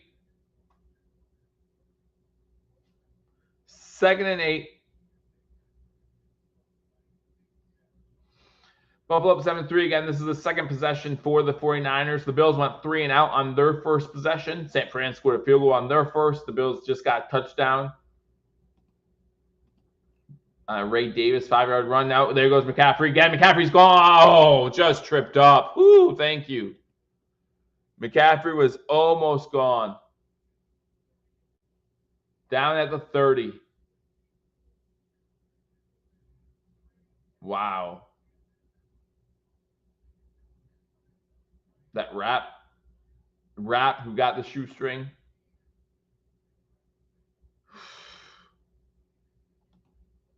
It's gonna be a problem come the playoffs for sure. This run defense is gonna be a problem when we play a team like the Ravens who have Derrick Henry, or the Texans who have Joe Mixon. Snap.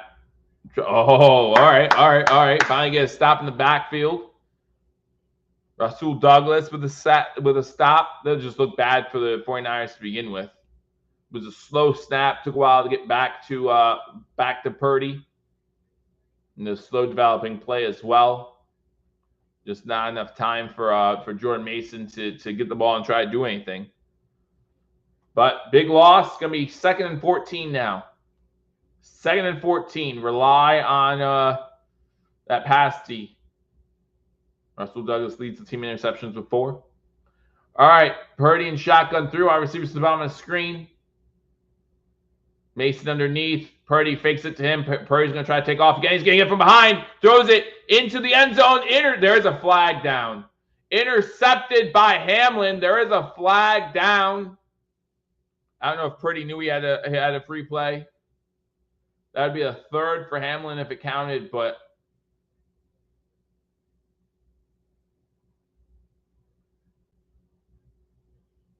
little contact on the defense. Give me a 5-yard penalty and automatic 1st down. Wow.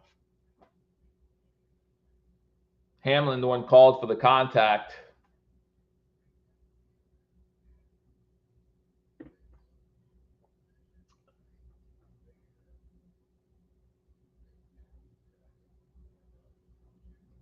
Yeah. I don't think it was a terrible call. I don't think it was a terrible call at all. What are you talking about?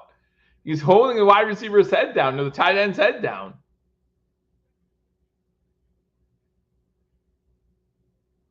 $11:23 to go. 7-3. 1st and 10. St. Fran on Buffalo's 30. Quick pitch out to McCaffrey. McCaffrey just slides down.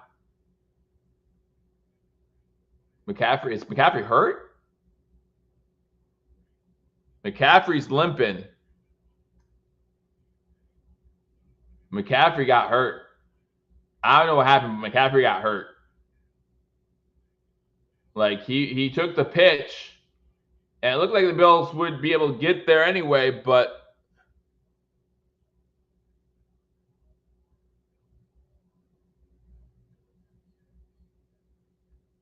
uh-oh. 2nd and 15. He's going into the 10.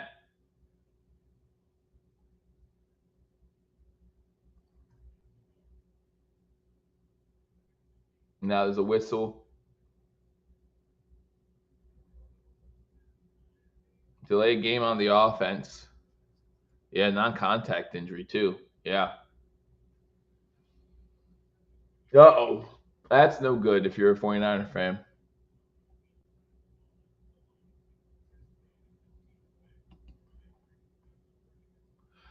Hamlin still has a responsibility to let go of him. Like, he tripped into Hamlin, but then Hamlin held on to him.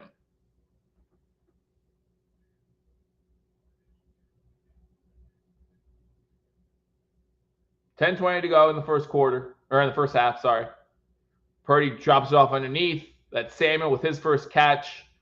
Bills players converge on him. It's going to be 3rd and long.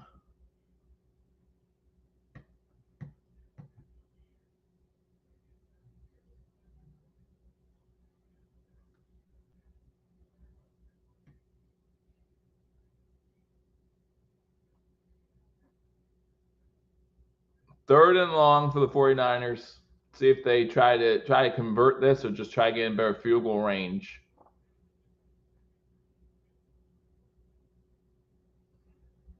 Shotgun. Hands it off. So they're just trying to get in better field goal range. Mason gets inside the 30. Still going to be a lot. Again, in these conditions, I don't know if I trust field goal kickers too much. 4th and 8. 4th and 8.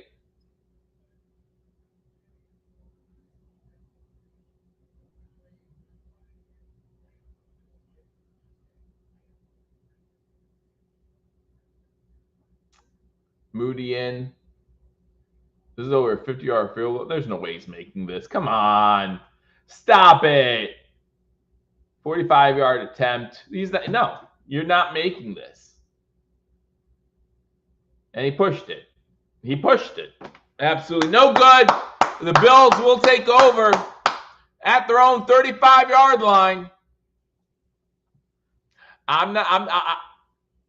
I don't think I'm comfortable kicking a field goal if I'm the coach, unless it's inside 40 yards. And even then, it's a tough one. Even that's a tough one. Bills will take over, up 7-3.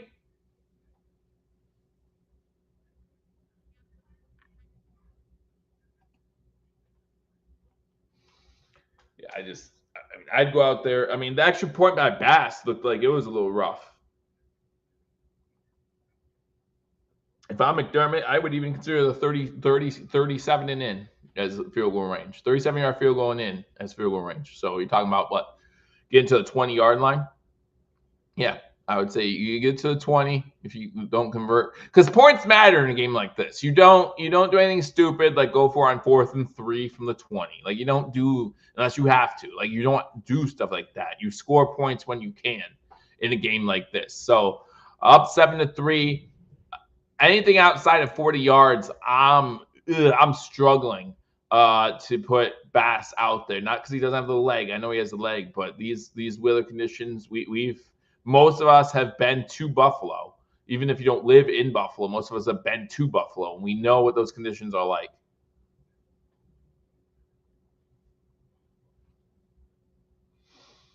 I mean, it's unfortunate that Christian McCaffrey went out, and yes, any team that plays the 49ers without Christian McCaffrey is a beneficiary of Christian McCaffrey not being in the game. That's just the truth.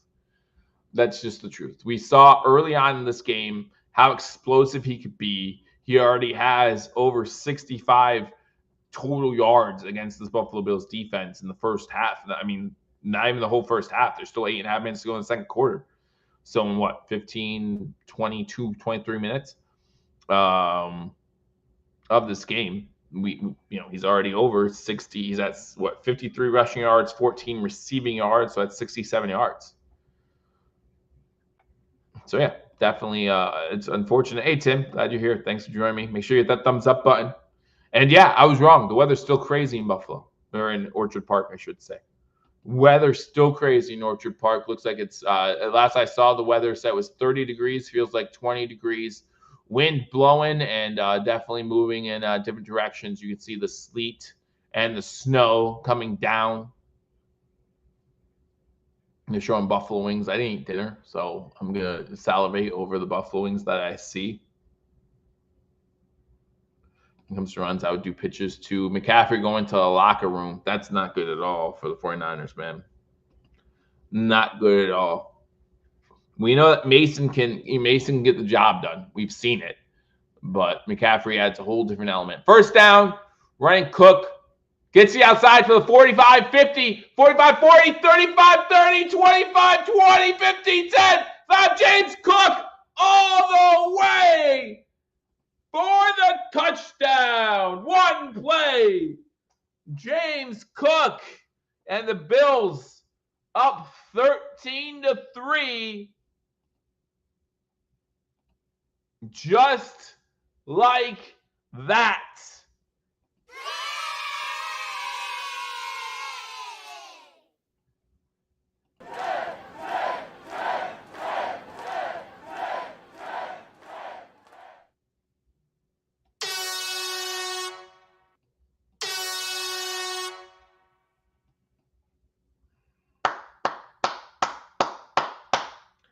$65 yards to the house, extra points up and good. 8:38 to go, and the Buffalo Bills now lead the San Francisco 49ers 14-3.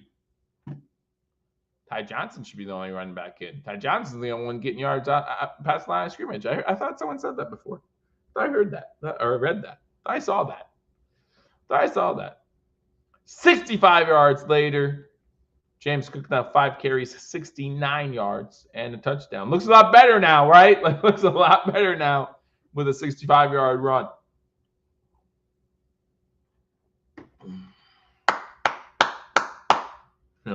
I'm starting to feel confident.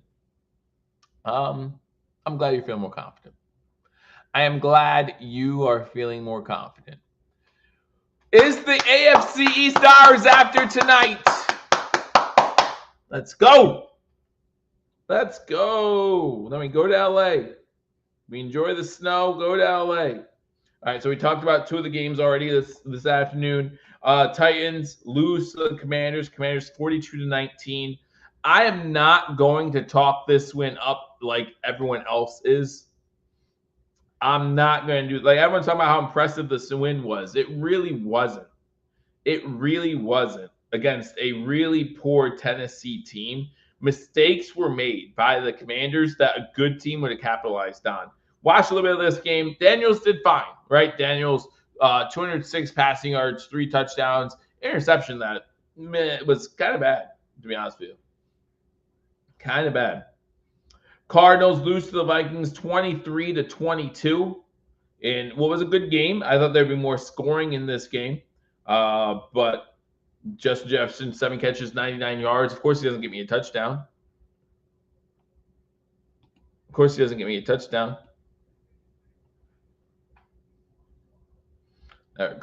you're playing against Josh Allen, is what you're saying?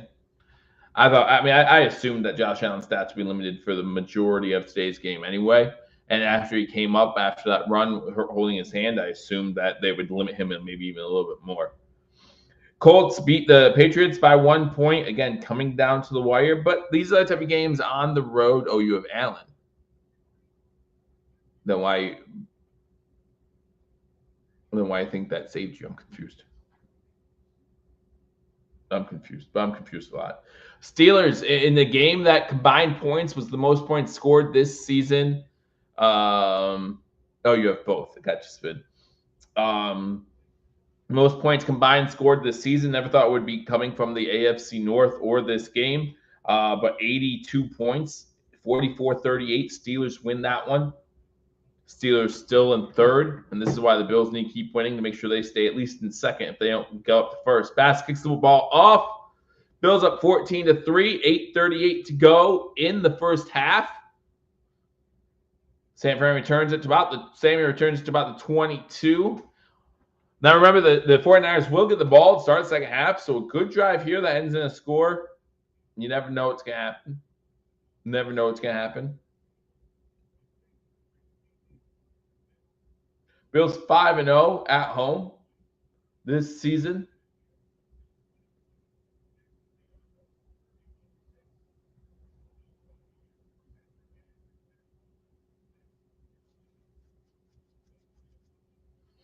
Bills 10-1 at home in December and January since 2020. This is December 1st. Happy December. Uh-oh. Mason with a 20-yard run. Quick answer by the 49ers, and we can do that too. 8:15 to go in the first half. Mason with a redirect run.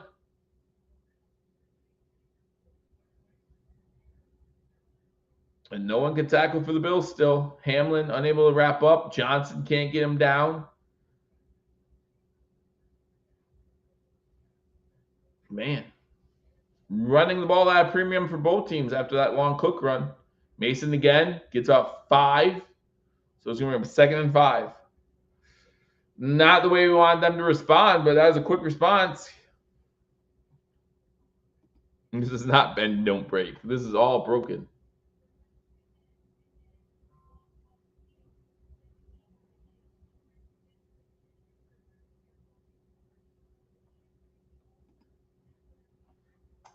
McCaffrey questionable with a knee injury. And now it looks like someone else from San Fran going back. That's number 54, Fred Warner. Huge loss if that happened. Samuel with the catch. Bills do a great job surrounding him. So it's going to be 3rd and about 4. San Fran just loses people. Like, I can't believe how San Fran just loses. Season after season after season, San Fran just loses people.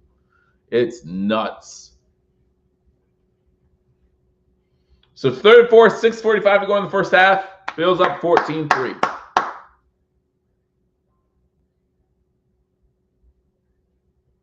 Third and 4. They might have pass the ball here. Brock Purdy, shotgun. Nope, they're going to run the ball still. And they're going to get the first down. Mason gets the first down carry. Defensive tackle's not looking good today. Talked about this in the pregame, how they need to look good today. Not doing that. Not doing that.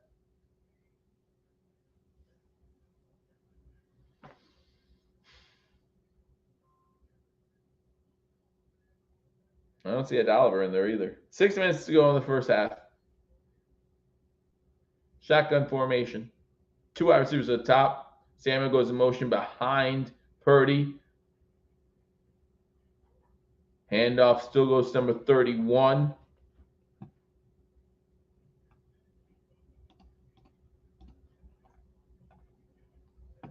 Isaac Garando.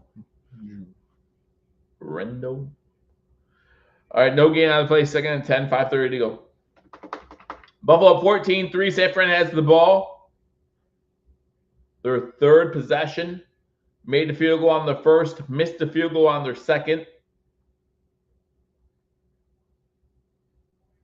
15 rushes for the 49ers so far to 6 passes. Shotgun formation. Purdy's alone. So you know they're passing here unless Purdy takes off. Purdy with pump fake. Going to get sacked there. That's Von Miller and Phillips coming in on the sack. That's what I call a sack lunch. Nom, nom, nom, nom, nom. So 3rd and long. 3rd and 14.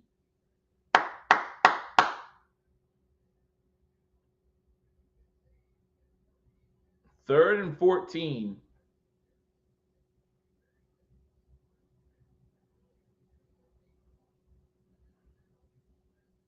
Oh, I'm sorry, 3rd and 9.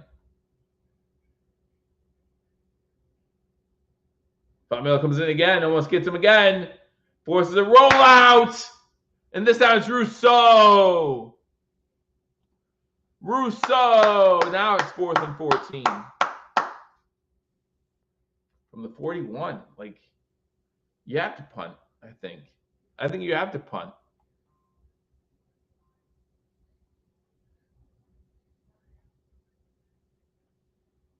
The first one wasn't a sack. It was a 1-yard gain. Gotcha.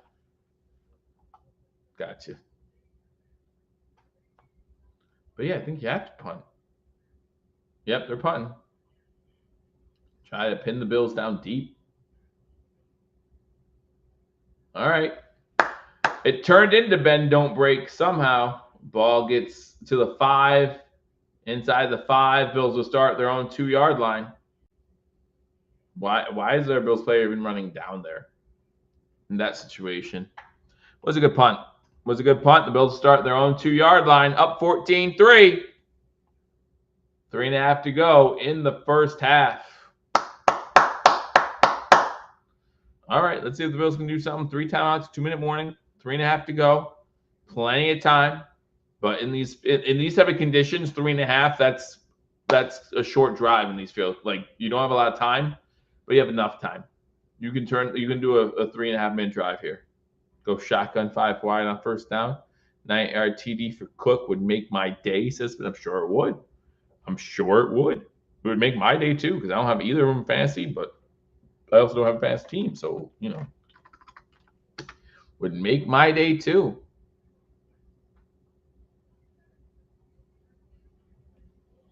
I hope that happens for you, Spin. Wouldn't mind that at all. Going to halftime with a 21-3 lead. I'm okay with that. That's not what I wanted.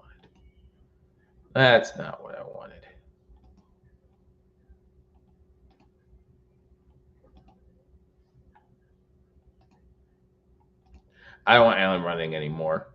After what happened after his last run, I don't want Allen running anymore at all. Just stay back there. Let the running backs do the running, please. That's what they get paid for. So let them do the running. Oh, yeah.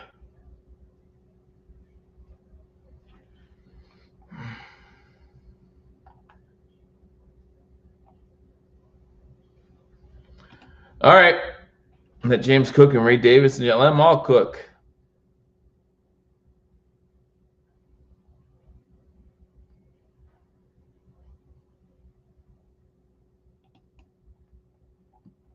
Josh will run more if he has to. He doesn't have to anymore.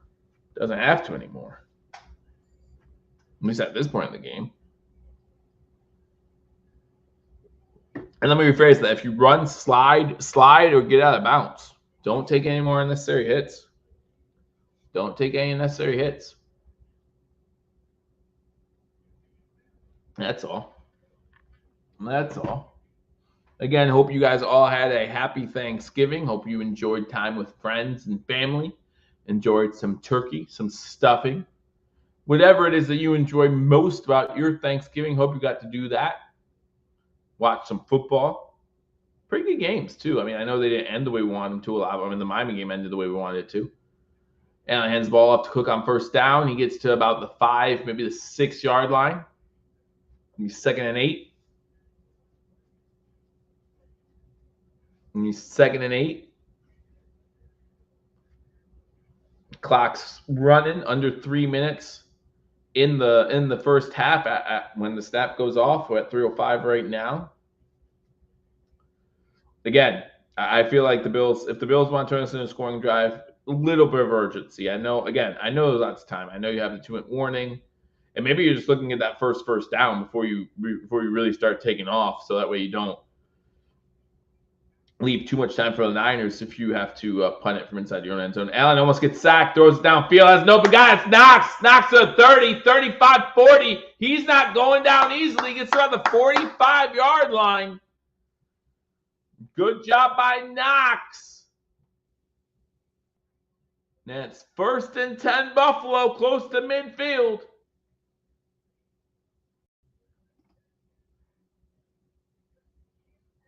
Can't take him down. Big boy. We're playing big boy football now.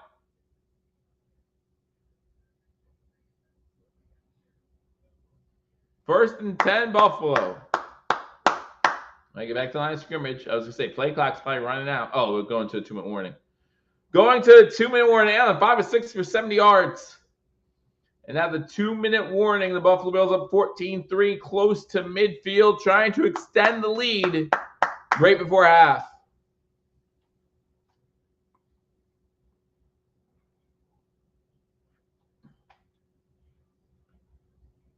Yeah, the game's flying by. Absolutely. Loving it. Loving it. I'm loving it. Gives us more time to celebrate at the end of this one. Gives us more time to celebrate what we hope is the 5th straight division championship for our Buffalo Bills.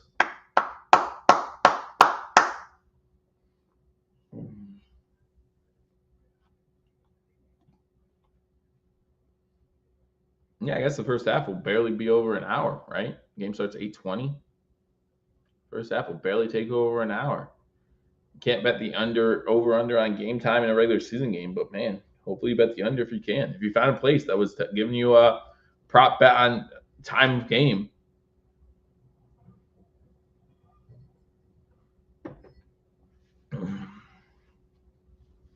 No praise, man. Well, they felt bad for him. It took him 15 yards to tackle him.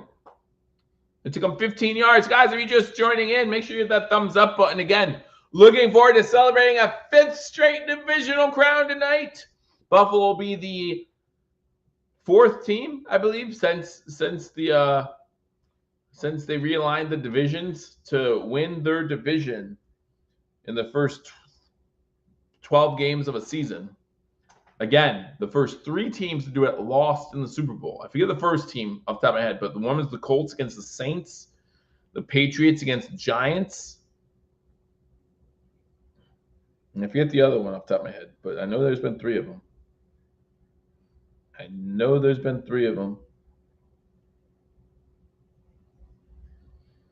But the Bills have the ball close to midfield. 2-minute warning.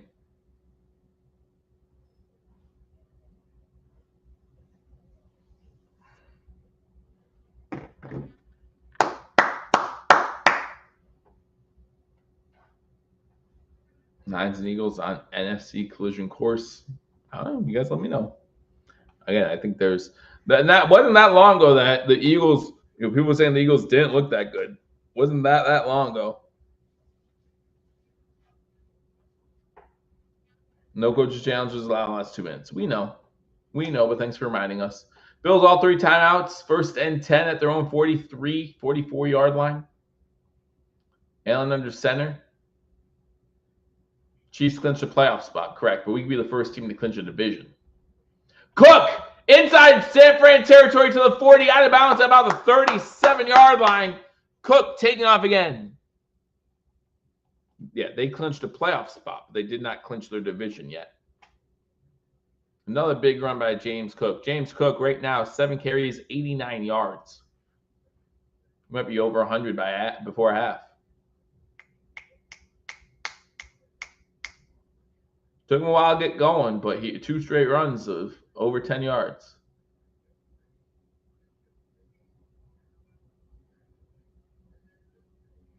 All right, 1st and 10 from inside the 40. And the ball to Cook once again. He cuts back, gets another 1st down to the 28. Let James cook. Let James cook. He's at 100. 8 rushes, 100 yards.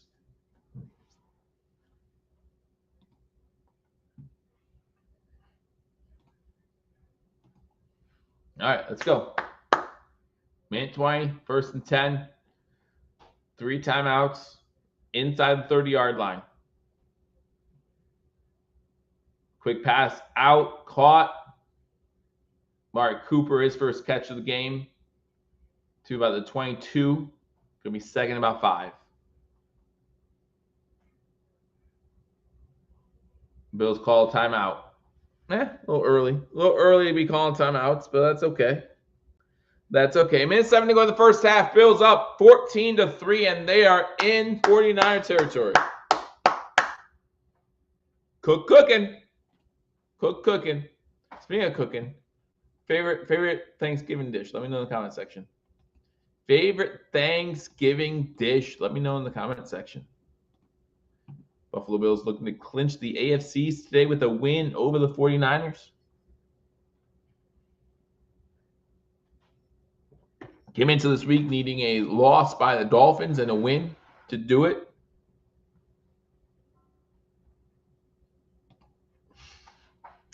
That's pretty much it. Get your big boys in there when you need them to. But the sad thing is, in the 80s and 70s, this was every game. It didn't matter what the weather conditions were. This was every game. Mashed potatoes and gravy. Mashed taters and gravy. For Thanksgiving.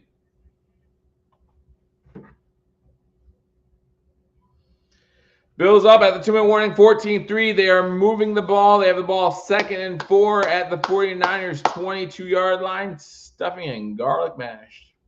That's 2 dishes. I feel like that's 2 dishes. I mean, in fairness, it's Thanksgiving though. Like, you just pile stuff on top of each other, right? Like, that's what I do. Like, you pile stuffing on top of the garlic mash, and you're like, I just eat this all. Like, this is all just one big sandwich. I don't even care. Don't even care. I do hope you all had a great Thanksgiving. Hope you're all safe on Black Friday, especially if you went out shopping, you nuts, and you had a good weekend. Hope you're ready to get back to work tomorrow. Get back to work tomorrow. They could hit the QB in the 80s, so they could.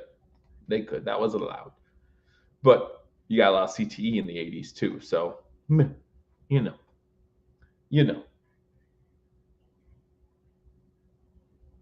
All right. Here we go. Get this one in. 21-3 at halftime. I'll start to feel comfortable. I honestly hope McCaffrey comes back in the 2nd half. I mean, it doesn't look like he will, but I do hope. And same thing with Floyd. Allen under center. No handoff, pass it to Cook. Cook gets the 1st down inside the 15, inside the 10. He's out of bounds. It's going to be 1st and goal, Buffalo. That'll spin out 2 ways because he gets the receiving yards from Cook, the passing yards from Allen. It's a beautiful thing. It's a beautiful, beautiful thing. This is the first game of the season where both teams had over 100 rushing yards before the first half. Before the end of the first half. This is the first game this season where both teams had 100 or more rushing yards before the end of the first half. We're not double dipping. San Fran will get the ball to start the second half. Someone said that Schefter reported a torn ACL. I didn't see it yet, but I haven't looked at my phone. Handoff up the middle to Cook, down at the 8, maybe a gain of 1. Let's see. I have Schefter, like I get notifications when Schefter tweets out anything.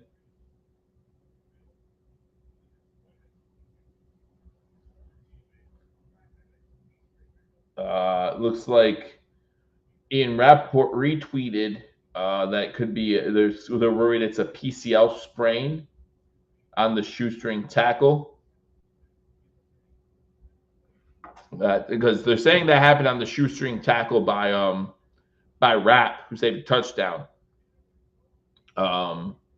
which would make more sense. And then he took the pitch, didn't feel right, and just slid down. To be honest, I wasn't too upset over it, and I know they led up. I'm kind of annoyed that the Bills, like 3 Bills defenders, landed on top of him. Like he gave himself up. That's the end of the play. I wouldn't have been terribly. I would not have been terribly mad if they would have thrown a 15-yard penalty. I would have been like, that sketch, but I wouldn't have been mad about it either. Second and goal. Fake the handoff, looking to throw. Allen's going to throw this one away. Throw this one away in the direction of the tight end that's in for Dalton Kincaid, that's Zach Davidson, in that general vicinity.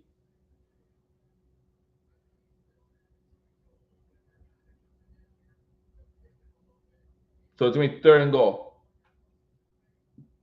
Come on, get in the end zone. Get in the end zone.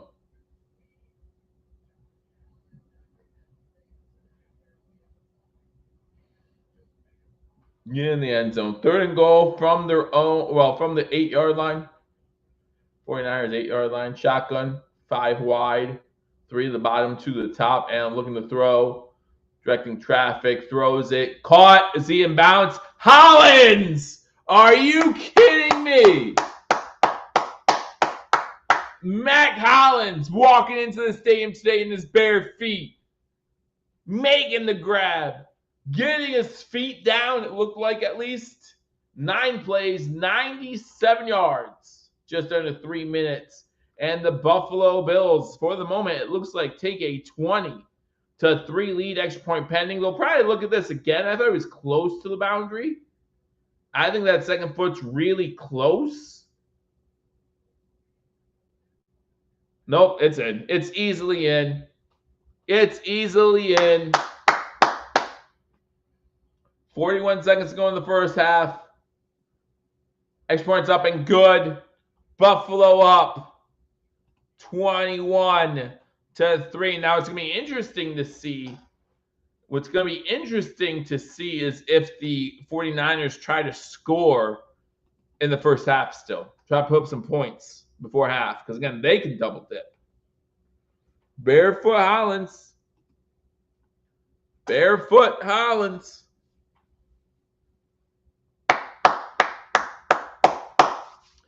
And the Bills up 21-3.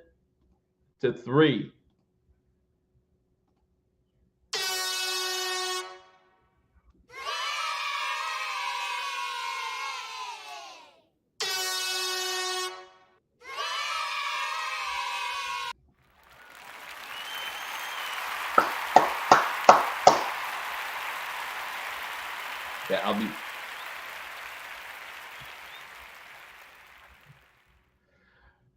I will be interested to see if the 49ers do come out and try to score prior to halftime. There's no shoe wonder. Spin says the 49ers have to try. You have to come out. You have to try to score. Let's see if we hear anything else about McCaffrey. Mac Hollins catches a 7-yard touchdown from Josh Allen. That T catch by Mac Hollins was his 4th of the season. Tying a career high. Tying a career high for Mac Hollins. And that's kind of stuff that you get off Buffalo Bills PR. Just an FYI, in case you're interested. In case you're interested.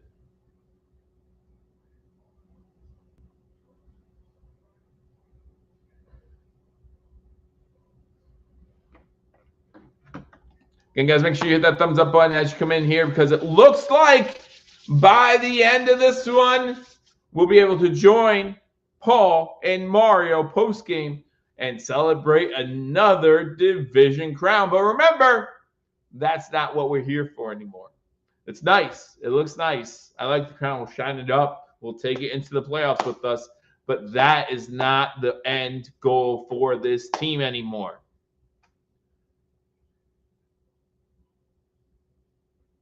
You'd be happy with a pick to the 10-yard line. Why? So then Cook can run it in. Although you get points on the touchdown. Josh Allen, 8 for 10 in the first half for 96 yards and a touchdown. That one to Matt Collins. Couple runs, a big first down run, or big third down run to get a first down, I should say. Bills looking good. So I have a serious question for you guys. I know the answer for me. You're at the game right now. Is there a point? And it's not the first half. I'm not saying it is the first half. I'm not saying that's it at all. San Fran takes us out. Debo hit at the 25, gets to about the 30-yard line. A kneel down would have done just the same, but I don't think that ball made it to end zone. But is there a point where you leave this game early? Talk about field conditions, talking about probably traffic. Is there a point where you leave this game early? I know the answer for me. Celebrating the division is celebrating the division. But everyone's different.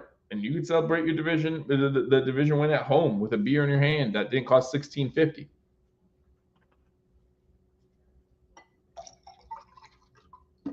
You know? Shotgun formation, first 10, 35 seconds to go. Gonna fake a pass, hand the ball off, and get a first down, 10 yards.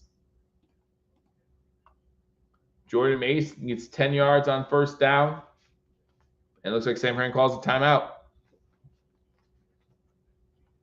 See? And yeah, different people are different. That's fine. Start of the fourth quarter, up 3 scores, I'm out. Because let's be honest, you're not even saying, hey, the 49ers can't come back, but you're saying if the 49ers come back, I'm going to be ticked off anyway, so might as well leave early, right?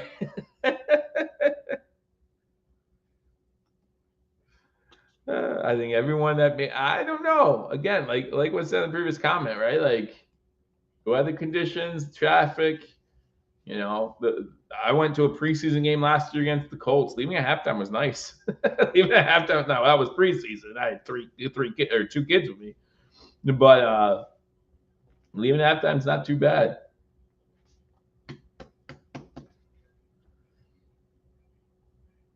I'm not leaving. And that's another thing. If you tailgated, that's leaving the stadium, though, right? Oliver gets close, screen to Samuel. Samuel gets about 8 yards where he's taken down close to midfield. And they're going to try to hurry up. I'm surprised they don't take their time out here. But they're going to try to hurry up. Purdy spikes the ball with 10 seconds left. Time for maybe one more play and then call a timeout. Try a long field goal, I guess.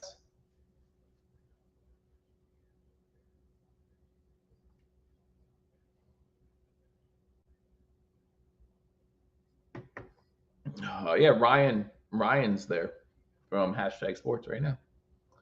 Ryan's watching the game, enjoying the snow. 10 seconds to go, 21-3. San Fran shotgun again. They're going to try something. Looks like Buffalo called their timeout because that's what they do. That's what McDermott do. He's like, I got a timeout to waste. I'm wasting it. That's what McDermott do.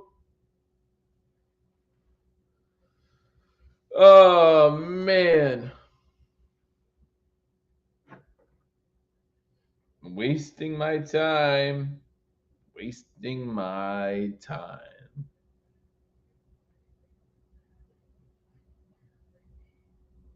Josh Allen just scored the 245th touchdown of his career, becoming the franchise all-time leader. Allen sets the record in his 106th NFL game and passes Jim Kelly, who previously held the record at 244 in 160 career games. That's from Matt Milano on Twitter.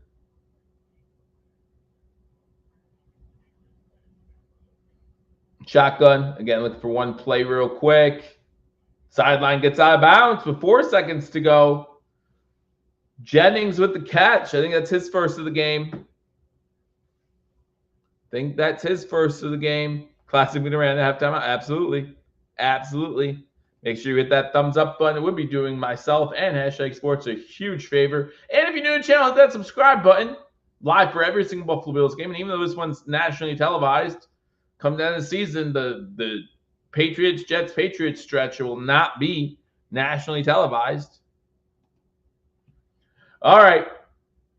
Big field goal, 55 yards. I think if this goes in, it's the biggest kick of this kid's career. Kick is up. It's straight enough. It's short. Yeah, it's short. Like, I mean, come on. It was straight enough. Man, Kitchens, he's not making a 55-yarder. Get real. Get real. And it was short by a while. If the Bills would have had someone at the end line, they could have caught it and tried to run it out. That's how short it was. That's how short it was. But again, the 49ers had to try. They had probably a better chance doing that than getting a Hail Mary from there. So can't blame them for trying to get points on the board before the end of half. Nothing bad was going to happen. So the Bills go into halftime up 21-3. Bills are 6-0 this year when leading at halftime. Again, 5-0 so far at home this season. Looking to go 6-0 at home. And we'll do that with a pretty good lead. San Fran does get the ball to start the second half. But no Christian McCaffrey, it looks like, for the rest of the game. We'll get more injury updates as they come in. That was a great kick. That makes you think as a head coach. Like, hey, if we're down 3 or less, I can give him a 50-yarder, right? If we're down 3 or less, end of the game, he might be good if we're going the same direction from 50. I wouldn't be able to kick a ball like that. My ball would have barely made it back to the line of scrimmage. Rolling back to the line, rolling. It is halftime here at hashtag sports. Hang out with us. See if Paul, Mario, one of them join me. If not, hey, again, it's holiday weekend. I understand they got things to do too. But they'll be here for post-game after the game.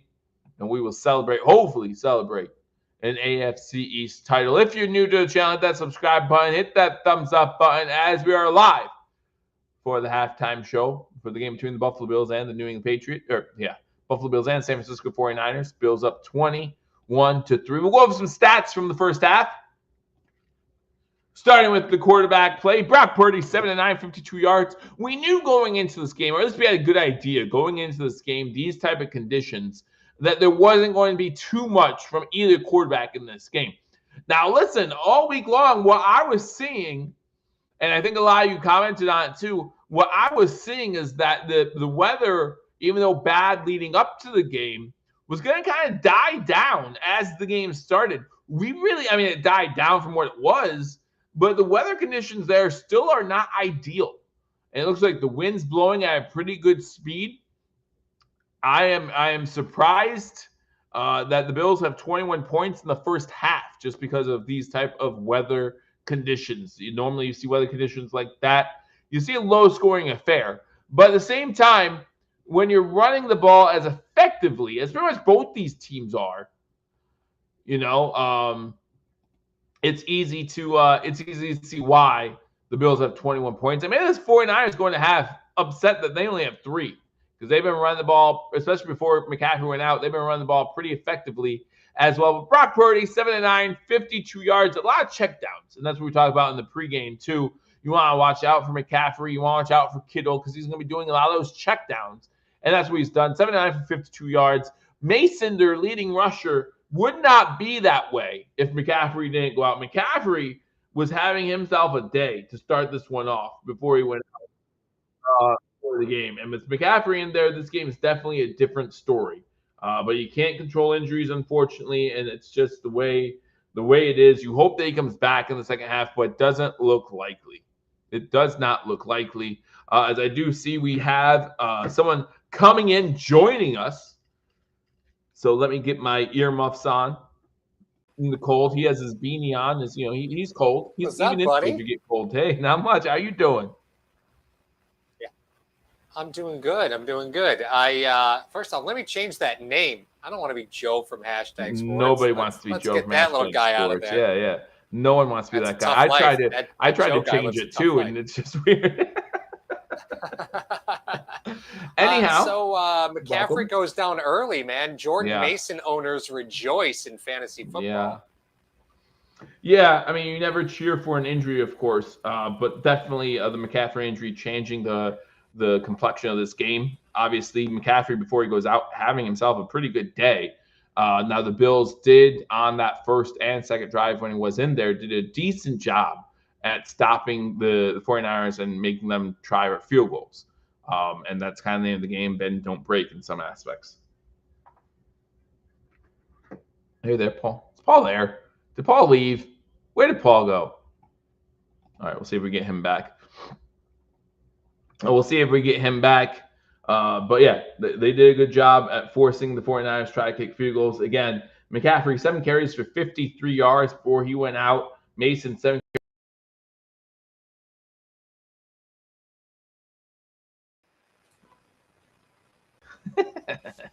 It was me. It was you. The first game of the season where both teams have over 100 rushing yards in the first half. So that's something. Yeah. At big time, right? And it's a sloppy game. Everybody's out there on skates, and really tough game to ask Matt Milano to come back to. To be perfectly fair, I'm like getting really frustrated watching Matt Milano play, and I shouldn't. It's sloppy out there. It's a mess. And I feel bad feeling upset about it, but at the same token, should I? I jokingly said I'm watching Matt Milano do his best AJ Klein impression tonight. Wow. And that's pretty low bar, Joe. Yeah, well, yes and no. Yes, it is. You are correct. What we expect out of Matt Milano is a lot more than that. But at the same time, you think about how long he's been out. And I'm not just talking about this season. Before he went out, he played 3 games, and he was out long before that as well. And yes, I don't like seeing Matt Milano come back in this type of game, but there's no guarantee that the weather gets better in Buffalo before the end of the season either. Right. So he has to go out in a game like this because sooner or later it's here we are. And other than you play Detroit in a dome, you don't want that being the first game. Maybe next week in LA would have been a nice one. But I mean, you want him to go out there and get some looks, and San Francisco at this point doesn't look like they're going to be much trouble now that CMC is out. Right. And it's scary to see, right? Anytime you see a player give up on a play the moment they touch the ball, man, that's scary stuff. But listen, Josh Allen, 8 for 10. Yeah, conservative and smart. Mm-hmm. Yeah. As a football fan, so 2 questions for you. First one is going to be related to that play because I talked about it here, and I think people disagreed with me. I think it would have been a little sketchy, I said, but I actually would not have minded if the refs would have thrown a flag on Buffalo because they, Ed Oliver and company, came down pretty hard on McCaffrey after he had given up, and you could tell that something was wrong.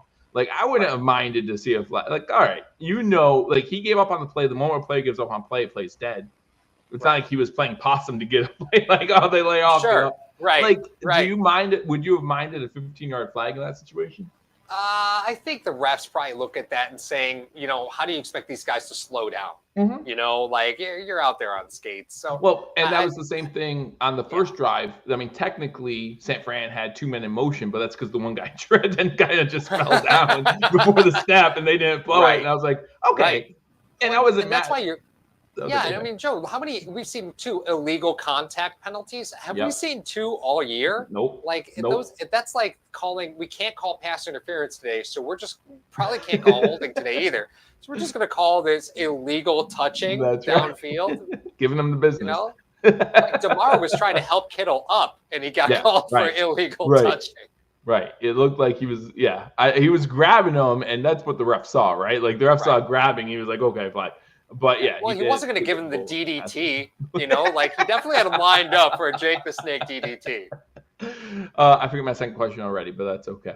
Allen, 8 to 10. But you're right, Joe. On turf, probably a flag. In these conditions, they're not going to call that. Right. It took Cook a little bit to get going. First few runs seemed rough, but then he got it going, and now 9 for 100 yards. Not bad. Yep. Listen, there's not a running back in Buffalo averaging under 6 yards a carry right now in this game. That's right. So what does that tell you about today? Like James Cook is at an even 100 on 9 carries. Yeah. Yep. And Ray Davis is the guy that I lean on. I know. Absolutely. I know. He looked good running that football. Mm-hmm. And even Matt Collins with the toe toucher. That's right. Yeah. Matt Collins. Did you see what he looked like before the game?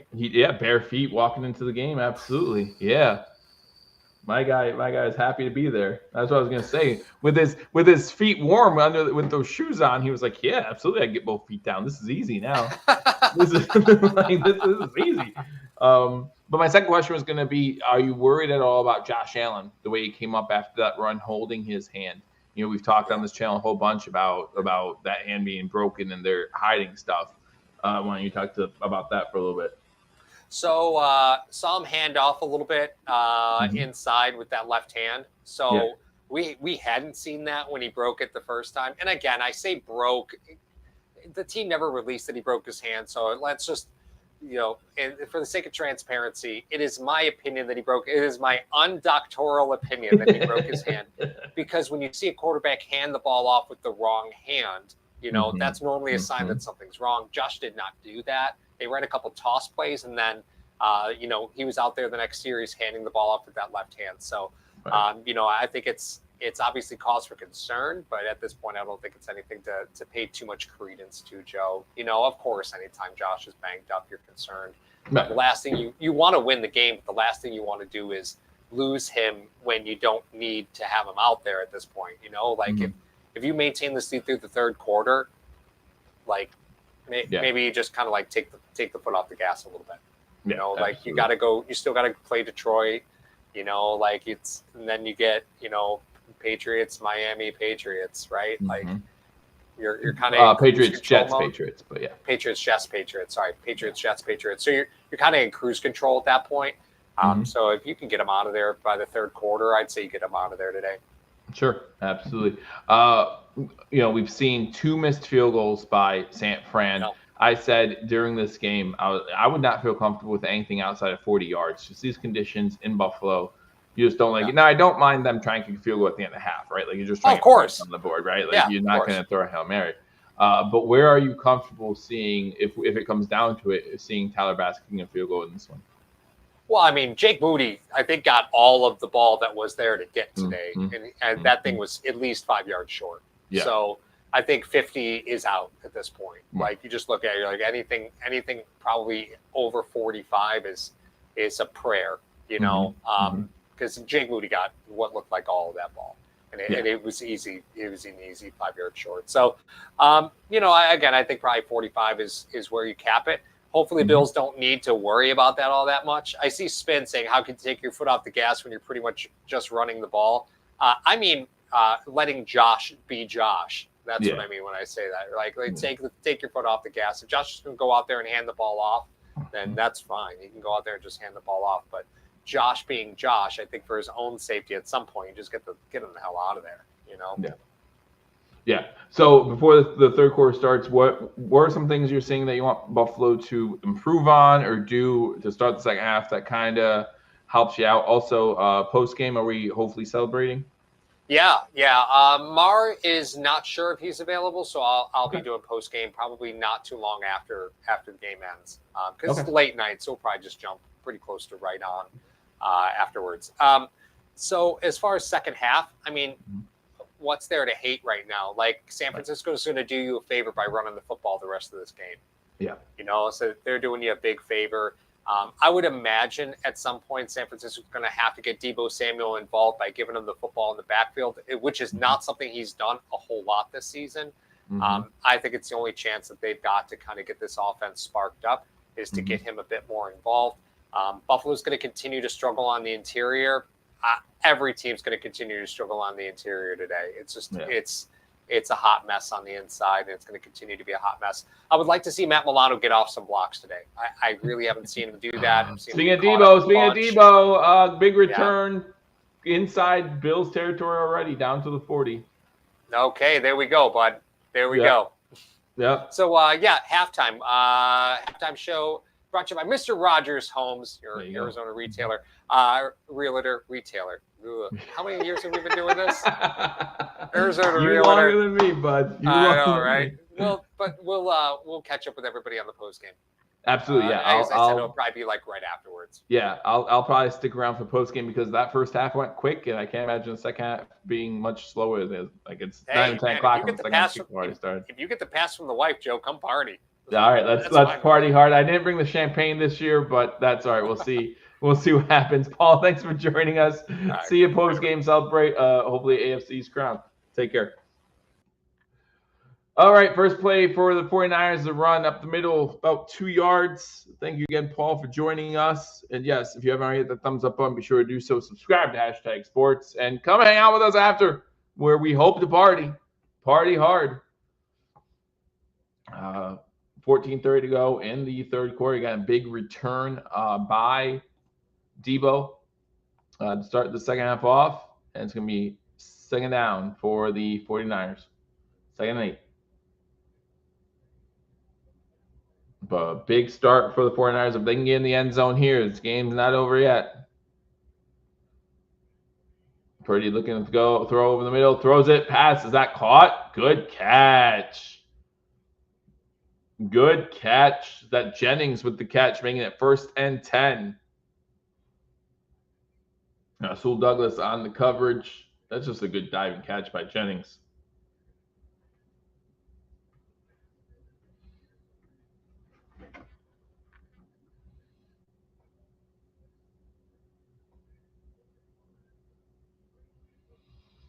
Purdy on center, 1st and 10, 13:30 to go. In the third quarter, run it with Mason. Maybe 2 yards.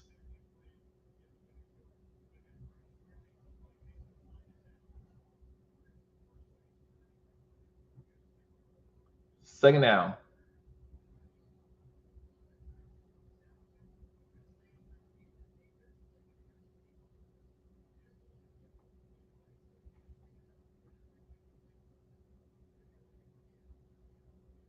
Second and 7.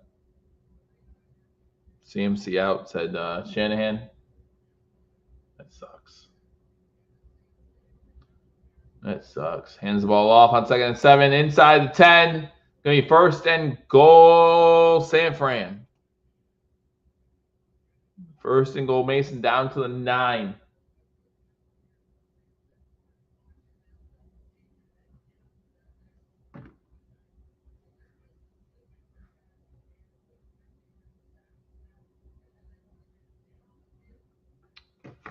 Christian McCaffrey out for the game now.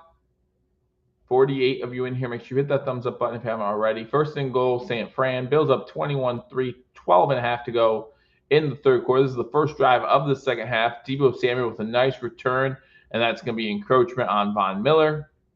And that's going to be half the distance to the goal. So it's going to be 1st and goal from the 4.5.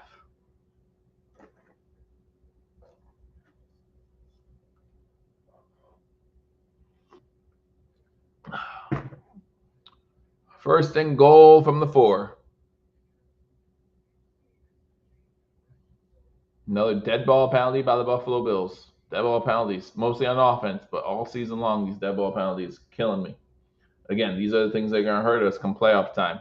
Running defense, dead ball penalties, no good. First goal from the 4. Offset eye, and the ball off to the fullback, and he fumbles! And the Bills get it! The Bills get it, Bernard! To the 30, to the 40! Midfield into 49er territory! Sorry, Benford. Thanks, Ben. Benford.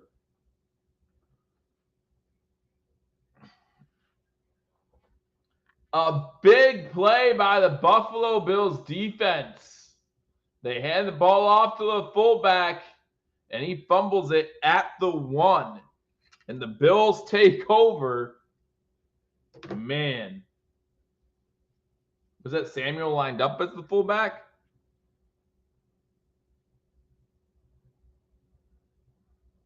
Nope, that's the fullback.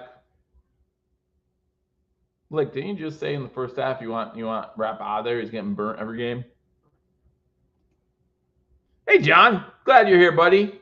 Celebrate with us. Celebrate with us. Then Benford picks it up, has a convoy in front of him, and he takes off.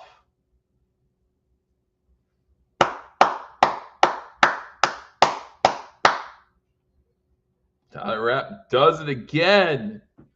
Well, if you haven't hit the thumbs up button yet, there's a reason now. There's a reason now. Big play.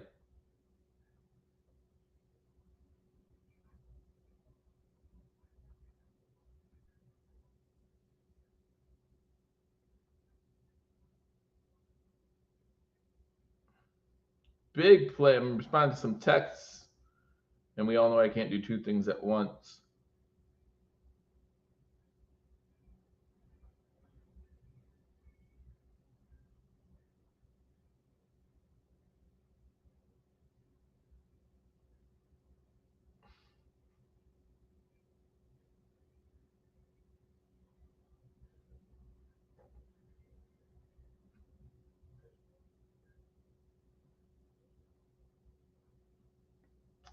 Buffalo has the ball in San Fran territory.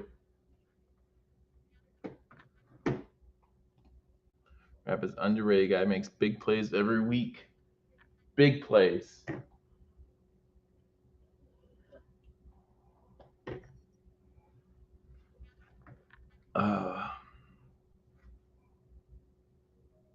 Big play. And to be honest, score on this drive, guys. Score on this drive, and that's a wrap.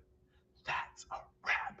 Rapp caused the fumble. This game will be a wrap. The AFC East will be a wrap. We'll be rapping all night long. My two most favorite games are snow games. Which two are those? Spin. Let me know which two are those. Talking about the McCoy game, maybe? Talking about, I don't know. I'm not even thinking straight right now. Houston, right? Houston was a little snowy, I think, back when we played the Oilers. Is that a snow game? Or was there just snow? Was it just snow around the stadium? All right.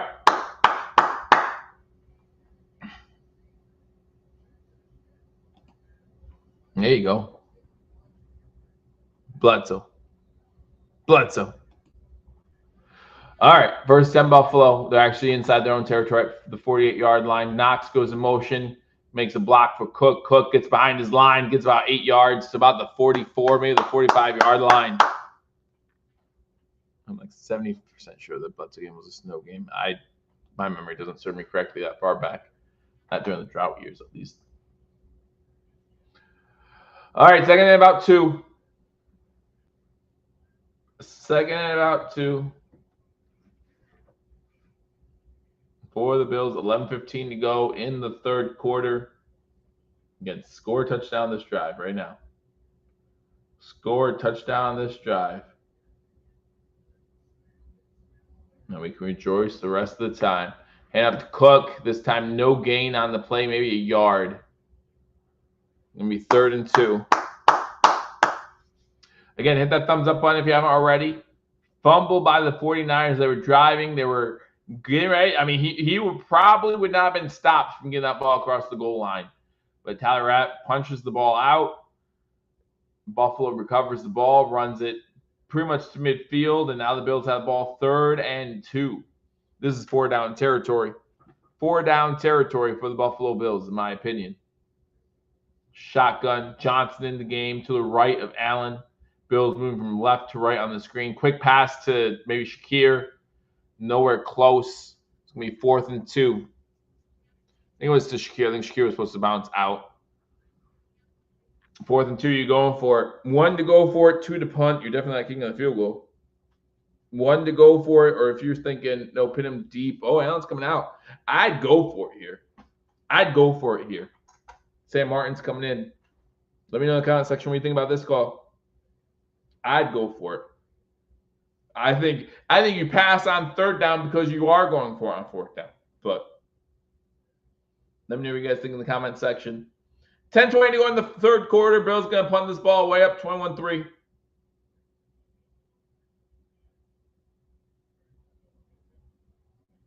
Ball bounces inside the 10 to the 5. And that's where the Bills will down it. Good job. Good job. I think I didn't see who it was. The Bills player who grabbed it, I think he thought the 5 was the goal line. I think the player that grabbed it thought the 5-yard line was the goal line. That's my opinion. Because the way he grabbed that ball and tried to stay tight to the 5, I think he thought the 5-yard line was the goal line and just lost track. That's what I think. That's what I think. Wasn't a bad decision to punt. I'm not saying, I mean, I think it's 50-50, but I would have gone for it in that situation, personally. I think. You have Josh Allen you can run up the middle with. Cook's been running all day. Yeah. I think I would have gone for it there. But what do I know? What do I know? Bills still up 21-3. Same has the ball at their own 6-yard line. Have to go a long way. We saw Buffalo do it. In the first half, we saw Buffalo with a great drive from their own 3-yard line, going 97 yards, ending in that Matt Collins touchdown. So now what do the San Francisco 49ers do to try to respond?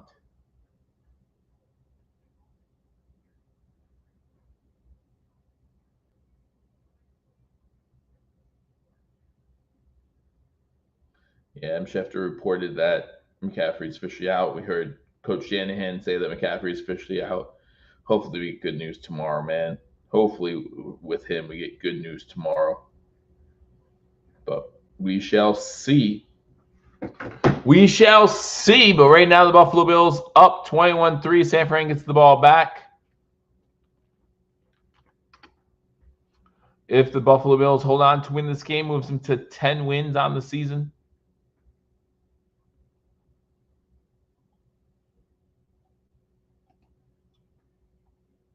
If that happens, you look at the last 3 games of the season as well. We have 2 tough games coming up for sure. But right now we are 3 games up. With a win today, we'd be 3 games up on the Texans. Or 2.5, I should say, actually.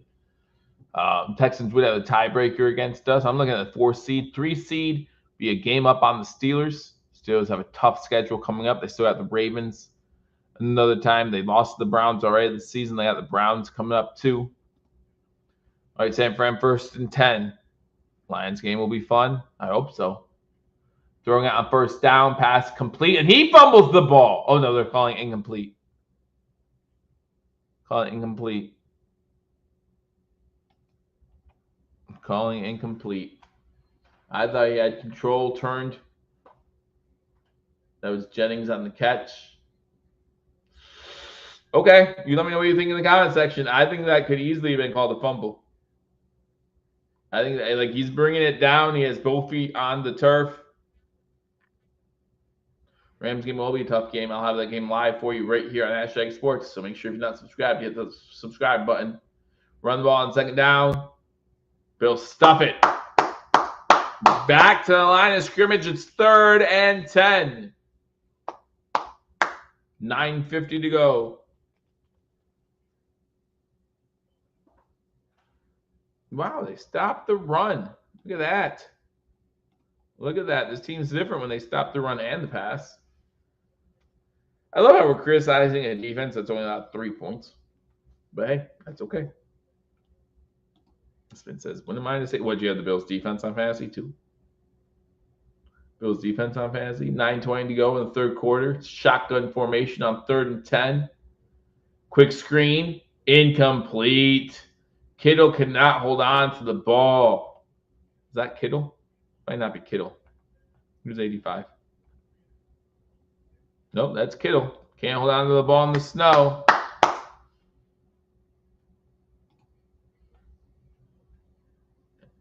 Lewis was diving down for that one, trying. Von Miller does a good job reading it, too. Just can't get his hand on it. Von Miller does a good job because Von Miller breaks his tackle who's defending him early, but realizes that he let go for a reason. They're punting out of their own end zone. Punt almost blocked. Going to be at the return from 48, kind of returning into San Fran territory to the 45. It's about the 43-yard line. That's where the Bills will take over. 1st and 10, Buffalo, 9:03 to go. Who's that slow to get up? Who was that slow to get up? Was that Ingram? Anyone see who that was? Was that Ingram slow to get up? Bills D looking great. I started them in fantasy. Not bad play.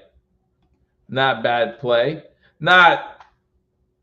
So you start off with what? 10 points in fantasy for under, if they allow under a certain amount of points. So 10 points. Got the fumble recovery, right? So what, 12 points? Got 1 sack so far, 13 points. Tell me if I'm wrong, but I think that would be what it was. Bills punt paid off. Yep, absolutely. Rebel says run the clock. Don't mind that at all. Don't mind that at all. I mean, from this point on, and you see it in the ESPN win probability percentage, like I think it would be darn near impossible for the 49ers to come back. They're not moving the ball at all. Or having a hard time catching the ball. Like Kittle could have had to catch there easily. Now, I'm not sure he gets the first down, but catch the ball. Catch the ball. Saw Jennings drop one on that drive too. Catch the ball. But these are conditions that they're not used to. And again, remember, they're traveling from the West Coast to the East Coast, which I wonder if that, like, since it's an 8 o'clock game, should that be as big of a factor?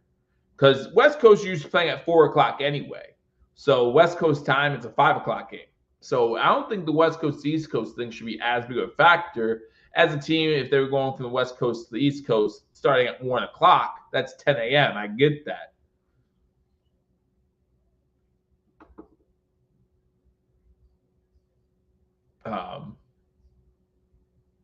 But yeah.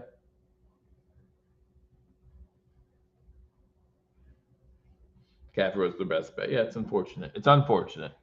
Game could have gone a lot differently if McCaffrey was in the game.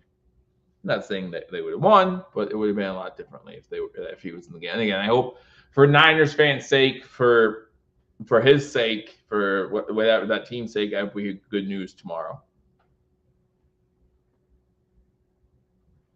Well, but Chris, statistically, if you look at teams traveling east to west, they have a better record than teams traveling west to east. That's just statistically what the stats have proven throughout time. 21-3, 9:03 to go. Bills get the ball. 1st and 10, already in 49er territory. And under center. Looks like it's Ford in there. I keep saying Davis in the game. Gets 10 yards, 11 yards, 12 yards. Good run. Good run. 1st down, Buffalo. Again, run out that clock, baby. Run out that clock. Let the celebration begin. Let the celebration begin. 8:35 to go in the 3rd quarter. 21-3 Buffalo. Buffalo has the ball inside San Francisco territory at the 49ers 34-yard line. 1st and 10. Allen under center. Hollins in motion to the top of the screen. Bills moving left to right. Another handoff. I think that's Davis once again. 2, maybe 3 yards. Yeah, that was crazy. That was crazy. Did you see Aaron Rodgers' press conference after the game too? Like trying to deflect blame? It's nuts. How you deflect blame? You had an awful game, and you tried to deflect blame like you had nothing to do with it. So terrible. If I'm the Jets, I don't want him next year. And if I'm any other team in the league, I don't want him next year. I just don't.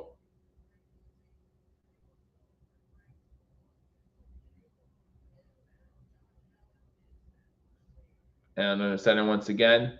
This handoff goes to Samuel as he goes into motion.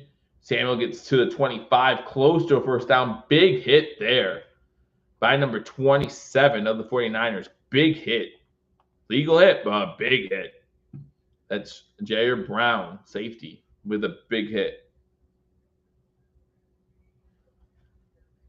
He should. Rodgers should retire. I think that, last year with the injury, this year just not looking good. And it's not like the Jets don't look good around him either too much, but he doesn't look good. 3rd and 2. 7 minutes to go in the third quarter.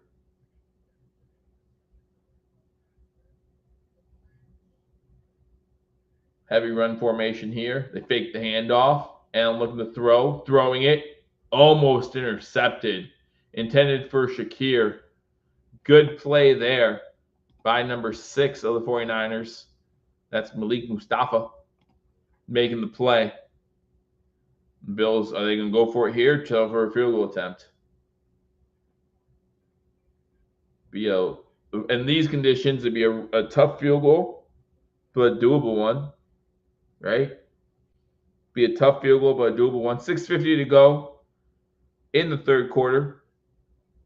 4th and 2. Josh Allen on the field. Looks like the Bills will call timeout. So they're at the 25-yard line. So from here, the kick would be 43 yards, which again, like I said, was close to the range that I would try it from.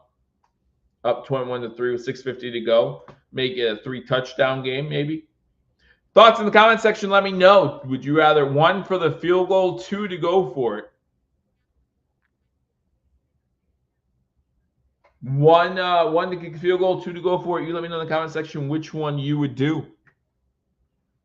45, you in here, make sure you hit that thumbs up button if you haven't already, and like this. Hitting the thumbs up button would be liking this video, so actually just hit. I don't need to repeat myself. I do a lot, but I don't need to repeat myself. Subscribe if you're not subscribed, because you get a lot of repeating yourself on here, so that's fun. That's fun. See some 1s and some 2s. Bills second in the NFL on 4th downs, 86% this season. And Josh Allen's still out there, so it's the 2. From the 25 again, this would be a 43-yard field goal-ish in these conditions. Shakir in motion. Allen shotgun looking to throw. Shakir's open over top. Easy throw and catch to Shakir inside the 15 to the 10. Inside the 10. 1st and goal, Buffalo. I meant 2. I mean, obviously it was go for it. Obviously it was a go for it. How did they just not cover Shakir? I don't know. I'm looking to see if it was a rub route on the replay. No one's covering the whole way through. And then the linebacker falls as he's trying to come back to him, but it's too late anyway. Yeah, just no one on Shakir at all on that play. And they take advantage. 1st and goal, Buffalo.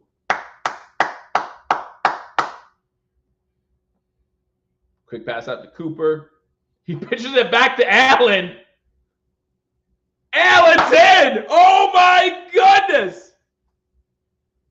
What a play! Cooper found Allen, so it was a quick out to Cooper. Cooper was stood up, so he pitches it back to Allen, who then goes into the end zone for a touchdown. Is that a receiving touchdown for Josh Allen? Is that passing and receiving touchdown for Josh Allen? Is that how that works? Is that a passing and receiving touchdown?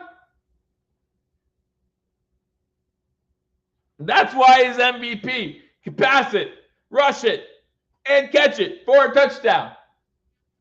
Spin. I think he just got 12 points on one play. And the kick is good. 5:58 to go in the third quarter. The Bills lead the Niners 28-3.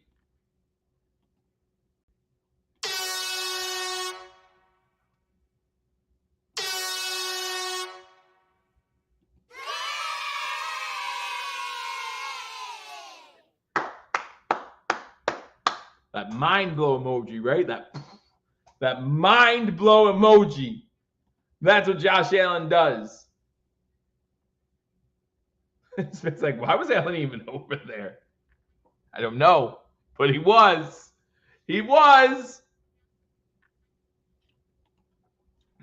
He is. He is. Bills are now up 28-3. Josh Allen, 10 of 14, 122 yards, 2 passing touchdowns, 1 catch, 6 yards, and the receiving touchdown. Is that how that works? Is that how it works? Let's go. Let's go.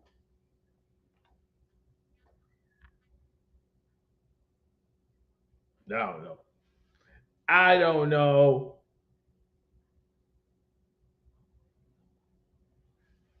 But however you spell it out, the Bills are up 28-3. The Bills are on their way. On their way to a 5th straight division title. Passing Jim Kelly for most touchdowns. And does that count twice towards that total? Does that count twice? Does that count as 2 touchdowns for Josh Allen? That's so crazy. Let's go.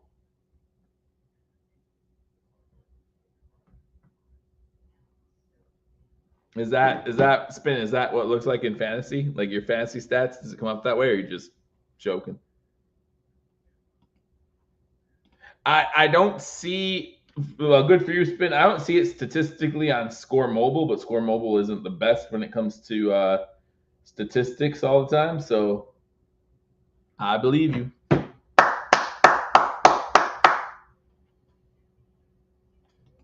That's how it's recorded. Good. ESPN box score. Good. I'll take it.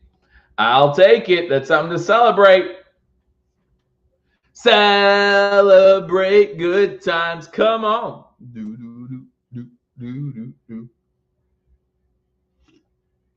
Woohoo.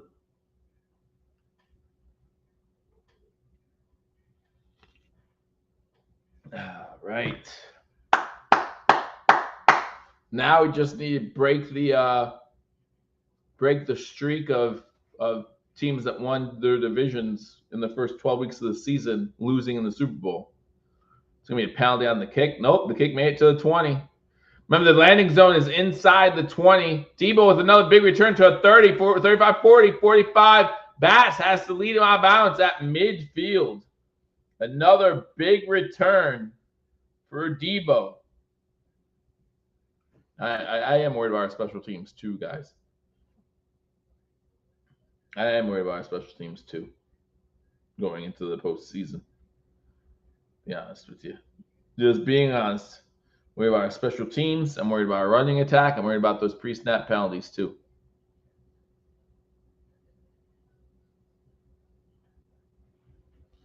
$28-3. Yep, make sure you hit that thumbs up button. Appreciate it so much. So much. Appreciate #Nation. Running out on first down. 5:45 to go in the third quarter.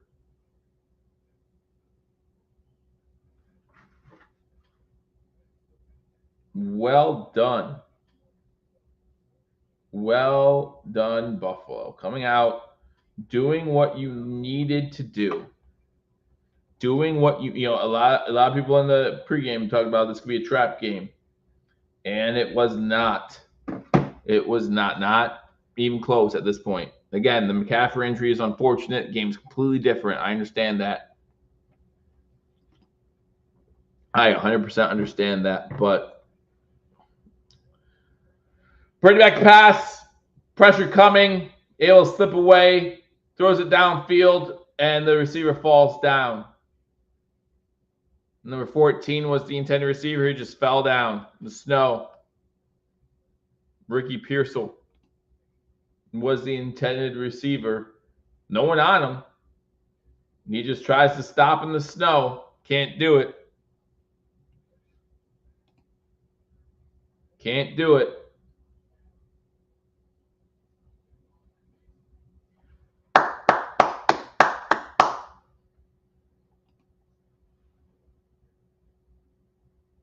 Shotgun 3rd and 10 from the 48 of Buffalo. Underneath, pass complete to Samuel. Good tackle. Lewis on the tackle. 4th down.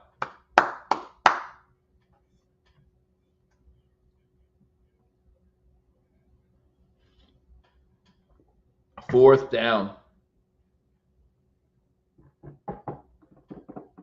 Now Lick wants a rushing touchdown too, huh? Can't be happy. You break 30 points to only have a quarter plus to do it, so should be done. Back to pass complete for a 1st down. That's Jennings getting the ball inside the 20. Bad tackling, trying to keep him up and trying to get the ball out. I always hate that. Like, if they're standing straight up, if they're standing still, hold them up, let other defenders try to get, but if they're still running, your main goal should be to tackle them, not try to get the ball out. Not to try to get the ball out. Benford's there throwing punches, trying to get the ball. So the Bills do it too. It's just they never hit anyone in the head so far that I've seen. Pitch back.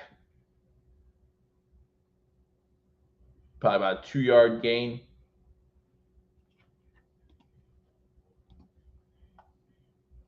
Mason on the carry. 3:20 to go in the 3rd quarter. Thank you all again for joining me on this edition of #sports. If you haven't hit that thumbs up button, be sure to do so. If you want to see a pick 6, hit that thumbs up button. Leave me an emoji in the comment section. I don't know what these kids do. Shotgun. Samuel to the left. No, that's not Samuel. That's Jennings. Pitch backwards. Inside the 10. That's a touchdown. Come on, D. Come on, D.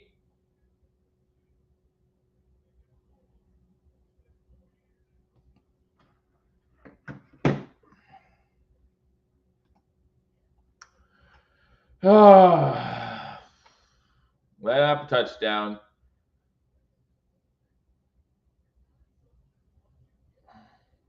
Couple missed tackles on the way in. Number 31, Guerrendo, their 4th-round draft pick.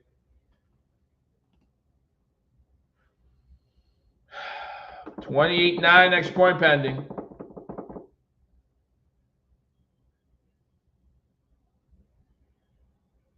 Extra points up, extra points right down the middle. 2:54 to go in the 3rd quarter. Bills up 28-10. Yep. Yes, he did. Yes, he did. And that was not good. Not what we wanted at all. Not what we wanted. Because not only did they scored fast. They scored fast. And I know it's still a 3-score game. But you definitely do not want them getting more confidence, thinking that this offense can move the ball. Ay. I don't like it. Maybe I'm being picky, but I don't like it.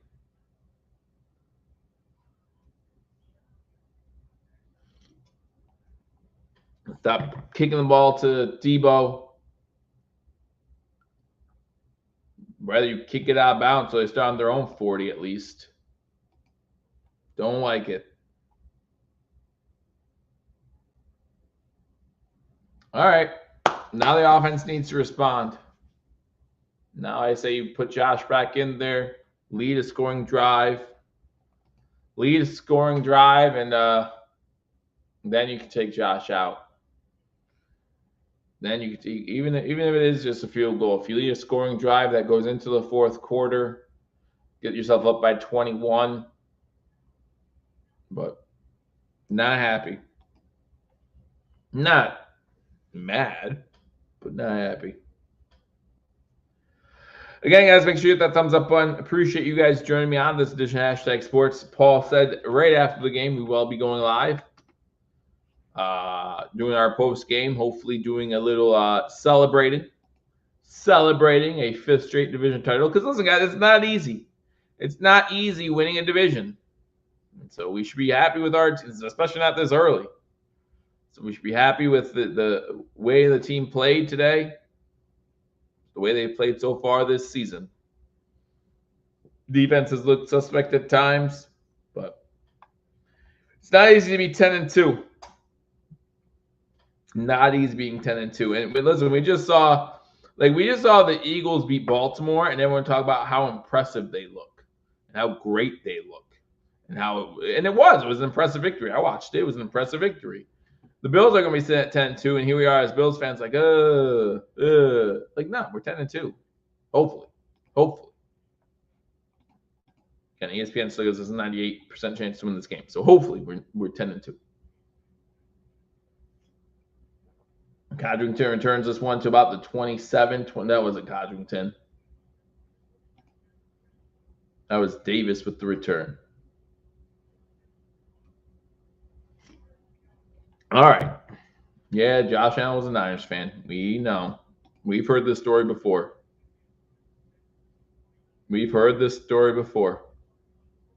And also, let me tell you something. When they're showing pictures right now of like a 5-year-old Josh Allen in a San Fran hat.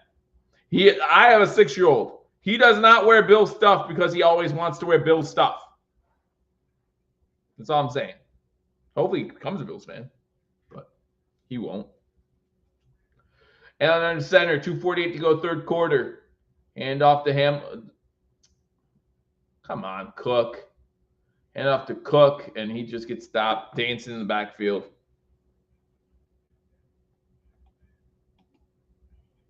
I don't think he's going to be upset.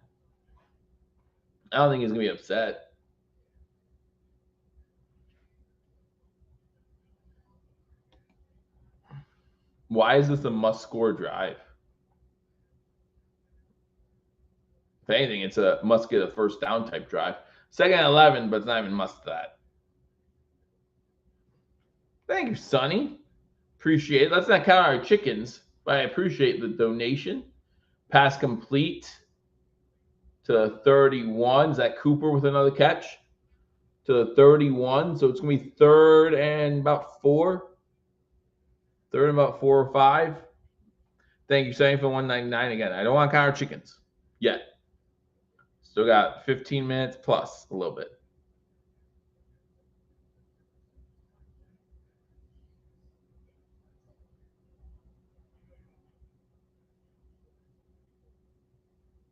All right, 3rd and 6. Get this third down.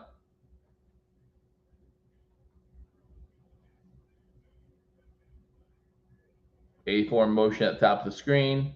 Throws over the middle, pass complete, but he's going to be short of the first down, so we're going to have to punt the ball away. Shakir with the catch at the 34, but not enough for a first down. The Bills are going to have to punt. No, you don't go for it now. Sam Martin back to punt. Dun, dun, dun.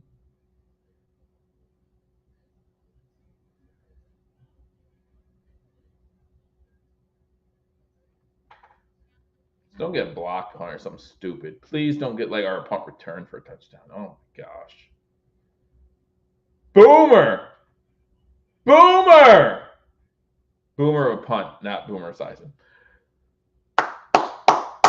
All right. Good punt by Martin. Down at 21. Can't get the man who go for the feet, and they dead tackle by the feet. All right. Don't let him score that quick.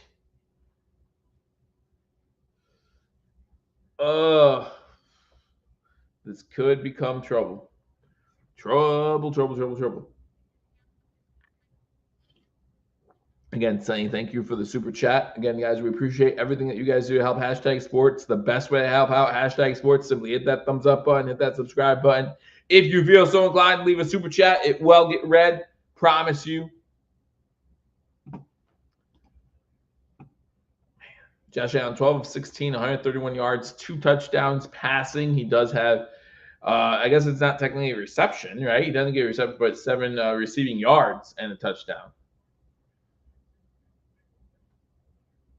Here we go. Niners are only 1-3 in the division. That's tough. That's where it begins to hurt you if you want to make that comeback, right? Like this game, again, out of conference, so it doesn't hurt you as much. But being 1-3 already in your conference, best you can finish is 500. That's where it gets rough. Shotgun formation, looking to throw. Throws it deep. Incomplete. Intended for Jennings. Whole bunch of Bills defenders in the area. Just think about this. Like, if you're from Buffalo, like, or not from Buffalo, think about this. Before this game, and we're talking like 2 hours ago, like, I was checking the weather for this game in Orchard Park, right? And they were saying that was not going to, like, the snow was going to tail off towards the beginning of the game. We're in the third quarter, almost the end of the third quarter, and it is not tail. Like, it just keeps snowing. And that's what happens. That's why winters in Buffalo are so hard. Because you're like, it's like, people are like, it's not supposed to snow today, and then bam, bam.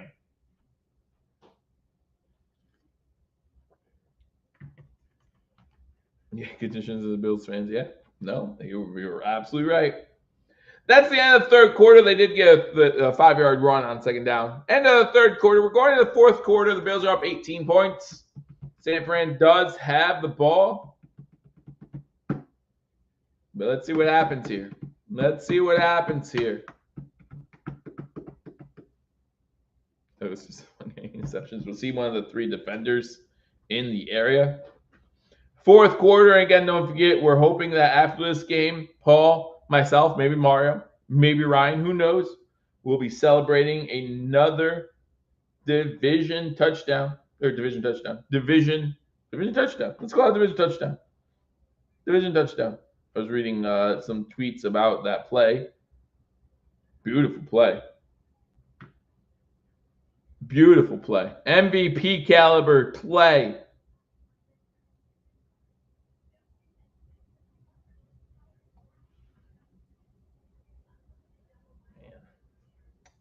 See what happens in the fourth quarter. See what happens in the fourth quarter. But yeah, the Bills still need to get over 30 points to keep that home streak alive of getting 30 or more points in home games. Gotta get that win. Be 6-0 at home this year. 6-0 at home. Defend your dirt, right? Defend your dirt. That's what McDermott used to talk about all the time. Being 6-0 at home is a good way to do that. Good way to do that. Especially if you get the number 1 seed going into the playoffs undefeated at home. Good signs, right? Good signs. Good signs. This would make the Buffalo Bills 3-0 in their non-conference games as well. Be a 7th straight win for Buffalo. Oh, man. Oh, man. Oh, man.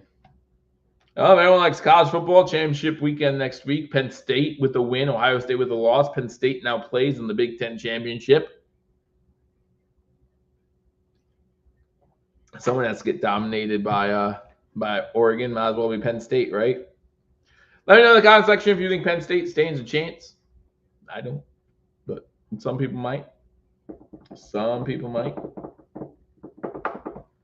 Be very interesting to see how the college playoff works out. Miami kind of hurting their chances on Saturday. Now they do not play in the ACC title game.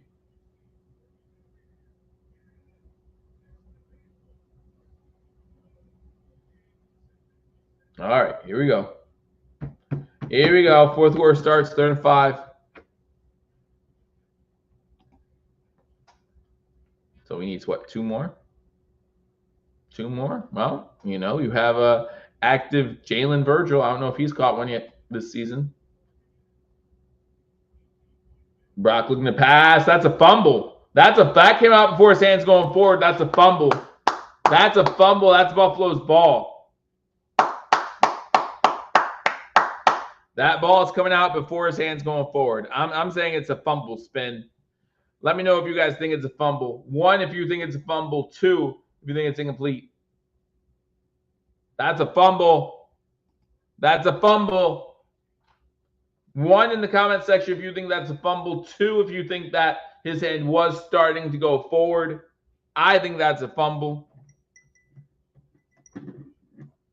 I think on the field they should definitely keep it as a fumble. Bunch of ones. Acknowledge the fumble. Acknowledge the fumble.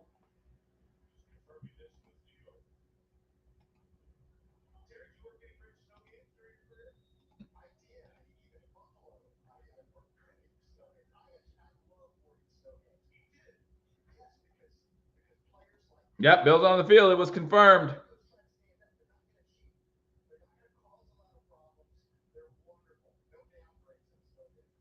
Let's go. Second turnover by the Bills defense. There's a flag down.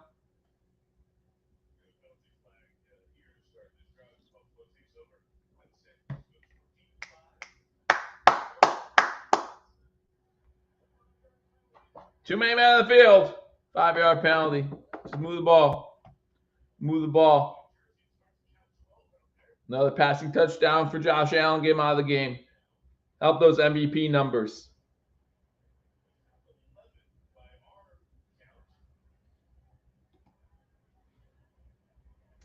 No.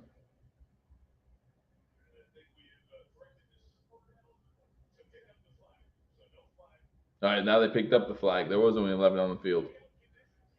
It's tough. It's tough. Those white jerseys, you know, in the snow.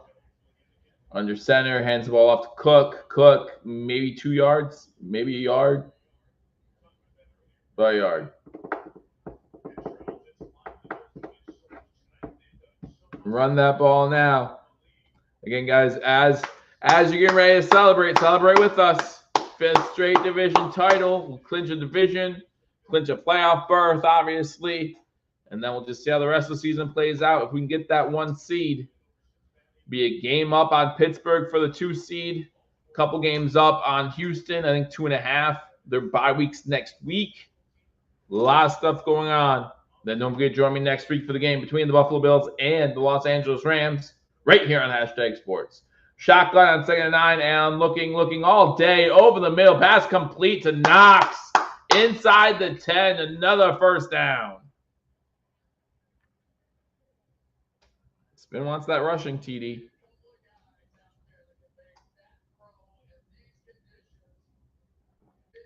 Let's go.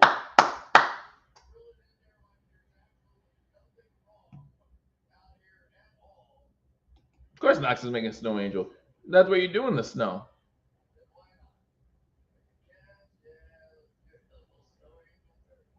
First and goal. Allen 13-17, 148, 2 touchdowns. And the ball off to Cook again. Cook is stopped at the line of scrimmage.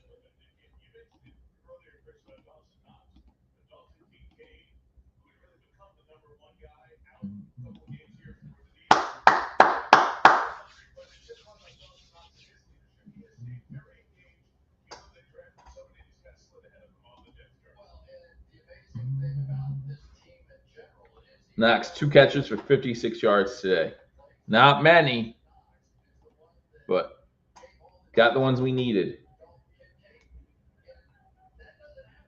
Cook in the backfield with Allen to his right. Shakir in motion to top screen. 3 to the top now. Allen back to pass. He's going to try to run.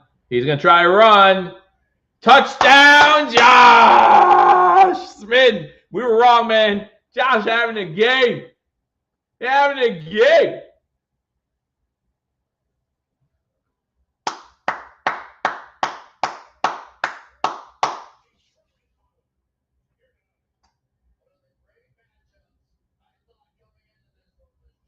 Wow.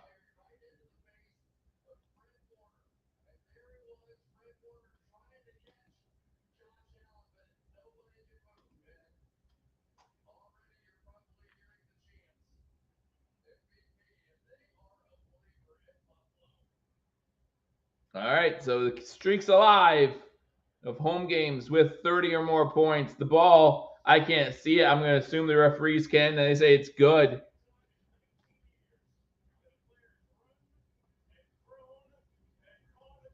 They said it's the second time in 19 years that players run and caught and thrown a touchdown. So not the first time, but it looks right. Probably the first QB. The other one was probably some sort of wide receiver pass or running back pass, right?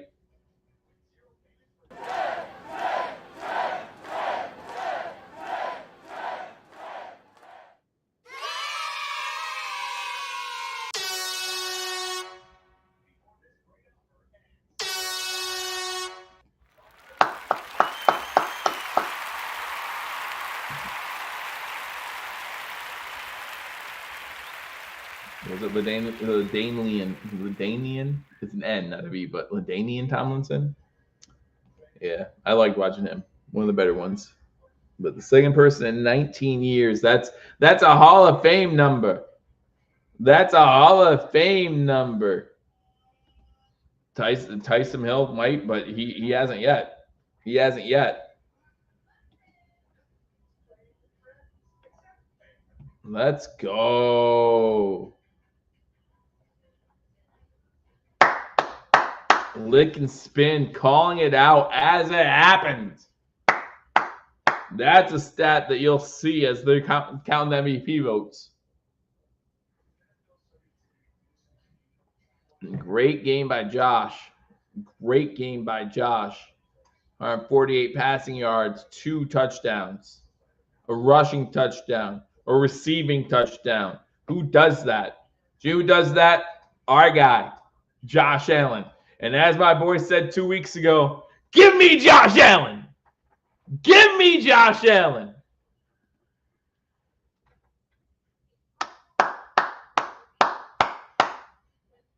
Bills looking good at the right time, going into a tough stretch of the schedule, going against the Rams next week, to LA, to Detroit. Let's see what happens.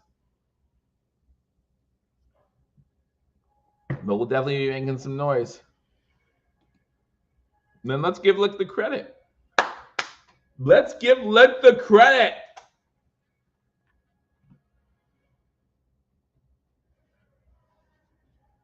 $45, you in here? If you haven't hit that thumbs up on, what are you doing? What more can I do? What more do I have to do for you to like it?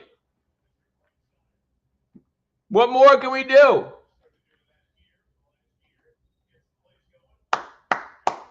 First QB in NFL history with a TD pass, TD catch, and TD rush. This stat just came up. It just came up. It has to be true. Yep, and LT was the other guy. Here comes Debo. Here goes Debo. Fumbles! And the Bills have it. The Bills' third. And it's the wide receiver Virgil in for Keon Coleman, making an impact. And the Buffalo Bills get the ball again.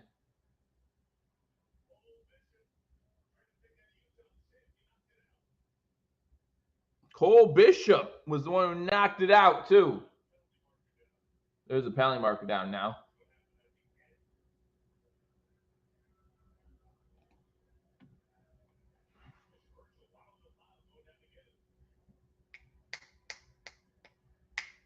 Don't do anything crazy. Don't do anything crazy, Buffalo.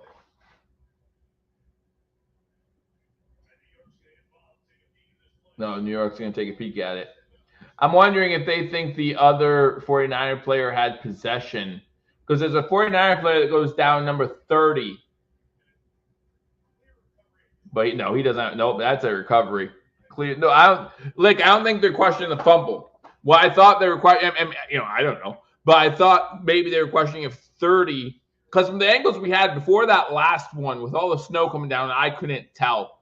But that last one clearly showed that 30 never had possession when he came sliding in to control the ball. I think that's what they're checking. I think they weren't sure if he had full recovery of the ball and then Virgil came and took it away, or if it bounced out. Because again, before that last view, I wasn't sure, but that last view definitely made it clear that that ball was still not possessed as Virgil comes in and kind of takes that away. That's my opinion. The only thing this game is missing is a big man TD. Listen, we can make Dawkins an eligible receiver. Yeah, no, spin. I agree. I 100% agree. Spin. Why do you want him to keep Allen in, man? Don't be greedy. I'm sure that with this performance, you won your fantasy game. You won your little fantasy game. Okay? Don't be greedy. One man giving Davidson his first career TD. There you go. There you go. Absolutely. It'd probably be Virgil's first career TD too. Reward him for recovering the fumble. Right? Reward him for recovering the fumble. And that would give him his 13th receiver too, Spin. 13th receiver to catch a touchdown. All right, Spin. If you still need like 24 more points, then you were losing by way too much to ever come back anyway. So stop it. Do you have anyone playing tomorrow? Like, is the person you're playing done? And do you have anyone going tomorrow who might like? Because how many points does Josh have you at this point? Josh has you some points. Josh has you some points.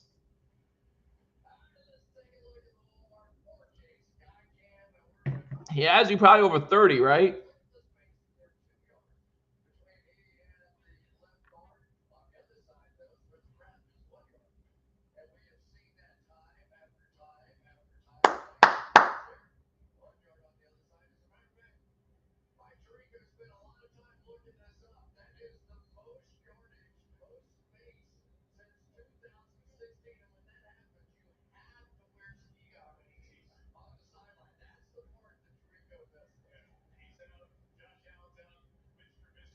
Trubisky's in.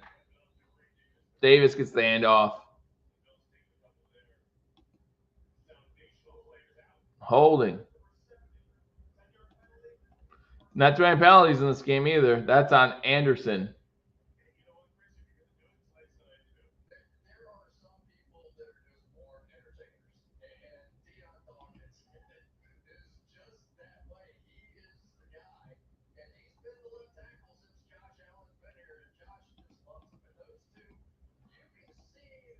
All right, so the stat line for Josh Allen today, I'll give you that in a second here as we watch the second down play by Mitch Trubisky on 1st and 20 from the 41.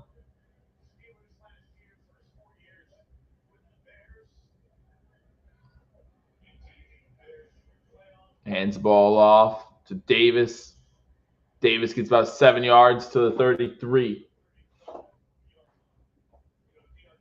Even when they know we're running, they can't stop it. Josh Allen on the day, 13 to 17, 148 yards, 2 passing touchdowns. He also has 3 rushes for 18 yards and a rushing touchdown.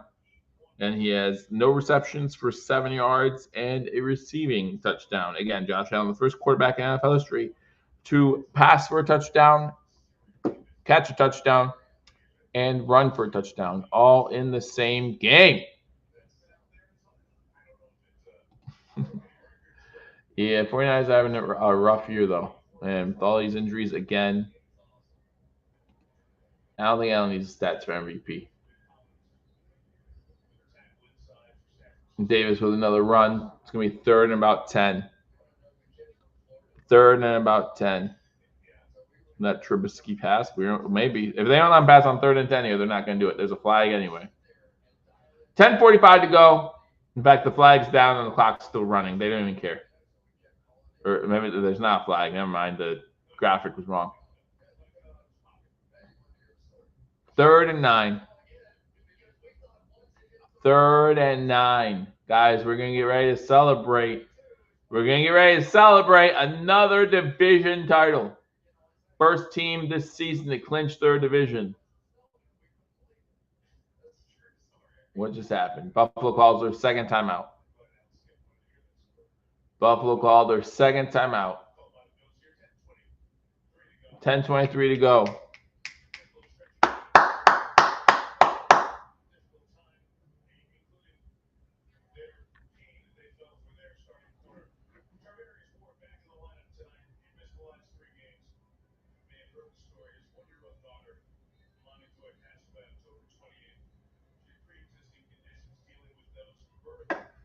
All right, here we go. Here we go. 3rd down. See what they decide to do on 3rd and 9. Again, if they run it here, they're not going to let Trubisky pass a single time. My only question is if it gets to the 4th down, do you just get track to the field goal, see what Bass can do in crazy conditions? Because it'll be from here, if they don't gain any yards, it'll be a 48-yarder. Trubisky's going to run. Jeez. Trubisky's going to run. Yeah, 4th down. Try to kick a field goal. It doesn't hurt nothing.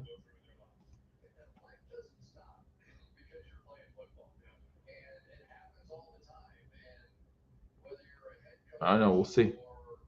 Let Bass kick. There you go. Bass is going to kick it. Bass is going to kick it. I don't think he makes it, but he's going to kick it. This is what, 48-yarder? 49-yarder. Nope. No. Oh, no. He had plenty of leg. Plenty of leg. 9:34 to go. Still 35-10. Big win for the Bills. Big win for the Bills. Division clinching win.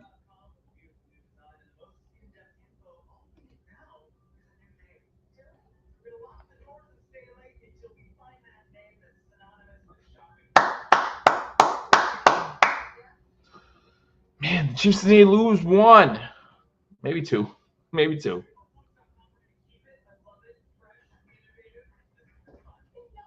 Oh, man.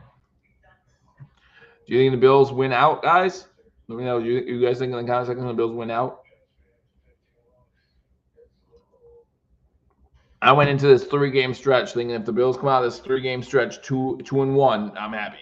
Right? Like between the Niners, hell, if you would told me between the Chiefs, Niners, Rams, Lions, the Bills would come out of that stretch 3-1, taking it. Hopefully Josh Haynes all right. Probably as all right as it's been all season since that hit. Probably as all right as it's been all season since he took that hit. Was that week 2? I think it was against Miami that got hurt. And just really hasn't done the same sense. So we'll be happy to think about 3-0. Because if the Bills beat the Rams on the line, and I'm not gonna lie to you guys. You know, I look at the schedule. I say the Bills go 2-1 in this stretch. I'll be happy. I have been underestimating this team. And listen, I was on the Bills are still going to win the division train, right? Ryan and I did a show in the preseason giving our predictions, and we both picked the Bills to win the division. But I don't think either of us would have had the Bills winning the division by week 13.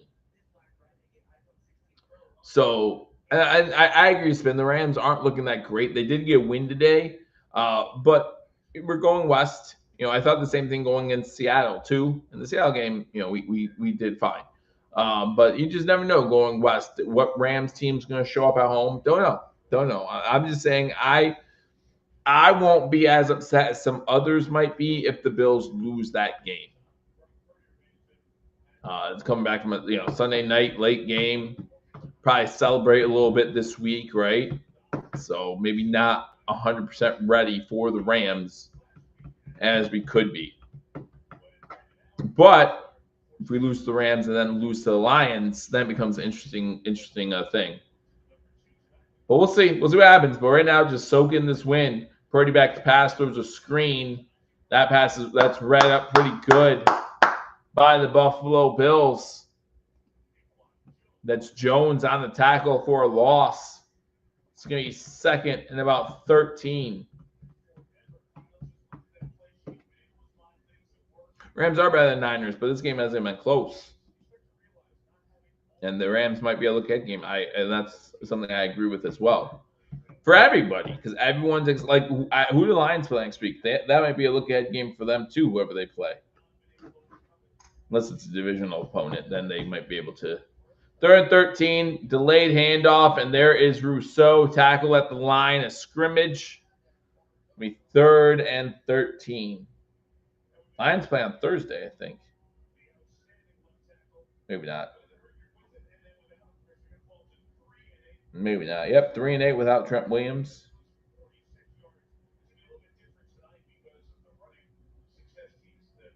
Yeah, Packers go to Detroit. That's gonna be a tough one for Detroit too. The Bills kind of catch a break there. We go to LA, not, it's not a divisional matchup, between two of the better teams. Purdy back to pass incomplete. Debo with the drop. It's gonna be 4th and 14, 8:12 to go. Yeah, the Lions definitely have a little bit tougher of a game next week. So I just think it's hard to. I don't think so. I think what you're seeing with the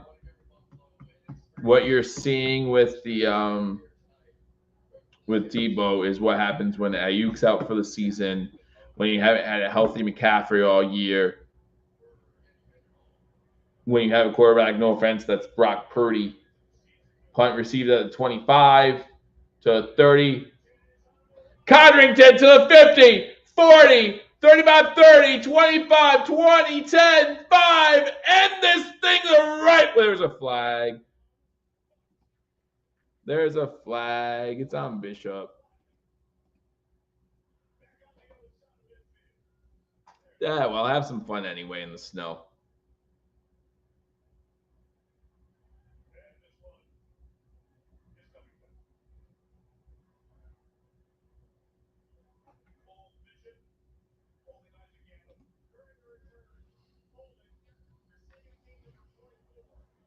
So since he caused the fumble on special teams, do we cancel those things out now?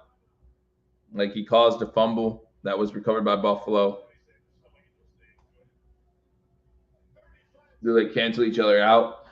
7:55 to go. Bills take over, up 35-10. Man, the second half's lasting a long time. Second half's lasting a long time.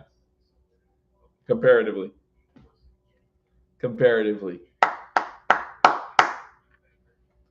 All right.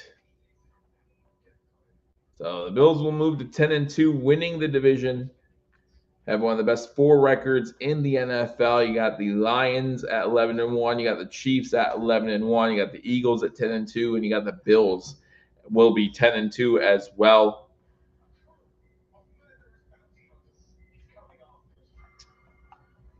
Man.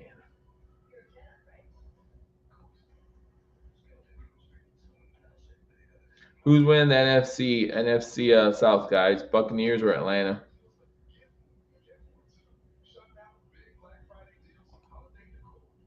Who's winning the NFC South? Buccaneers or Atlanta? I'll wait till I see some San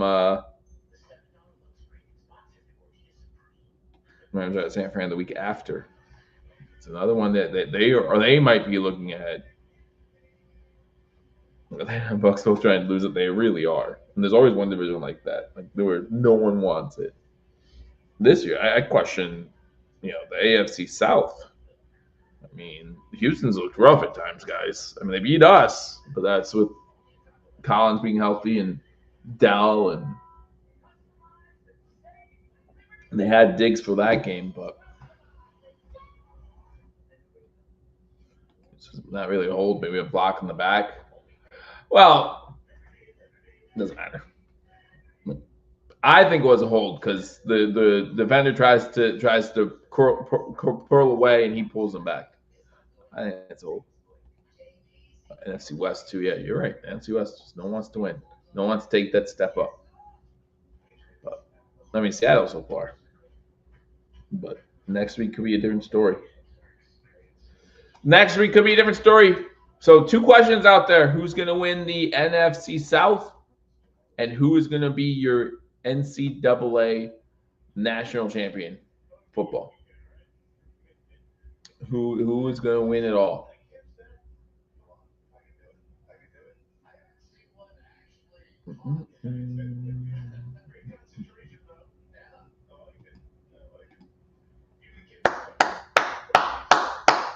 Johnson in the game. Biscuit's still in there.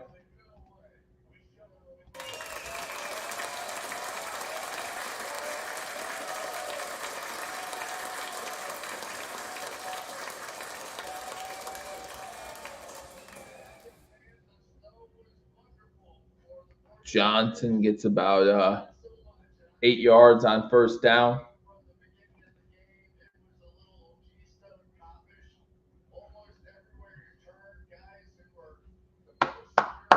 Run the ball, run the clock. Let's get out of here. Let's celebrate in the snow. Let's celebrate in the snow.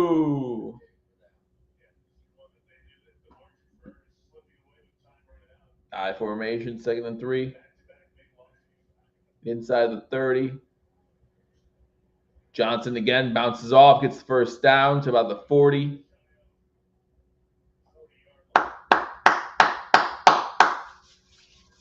As if you guys want to leave, I understand. It's getting late. Don't mind it. Celebrate tomorrow. I get it. Make sure you hit that thumbs up button before you do, however. All right. So San Fran's remaining schedule. They got the Bears next week. Hopefully for them a win. I mean, they only have really one. They have only one game left against a team with a winning record. They play the Dolphins still.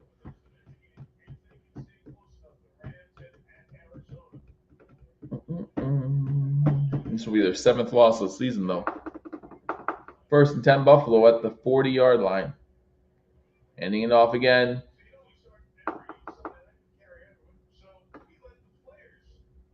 Maybe to the line of scrimmage. 6:15.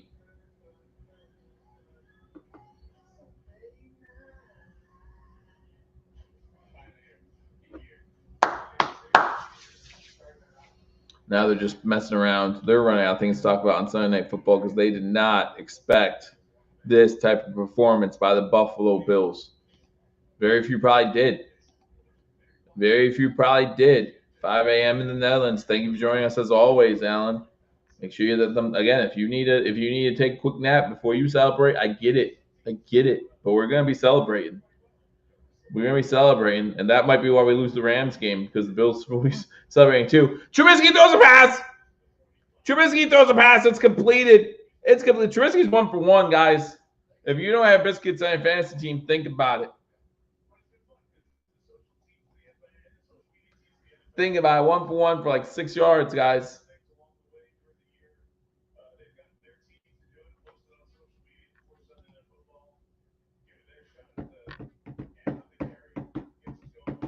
Five minutes to go. 3rd and 5.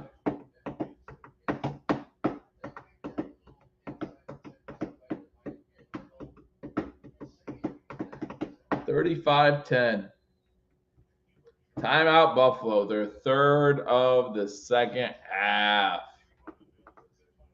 Just under 5 minutes to go. You call your last timeout of the half. Up 35-10. To LA, to Detroit, at New England, or against New England, against Jets, both those games at home, and then at New England.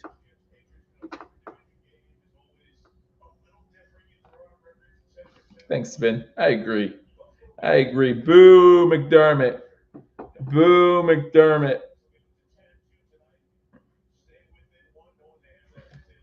Only a bad coach would have to have a rebuild with Josh Allen.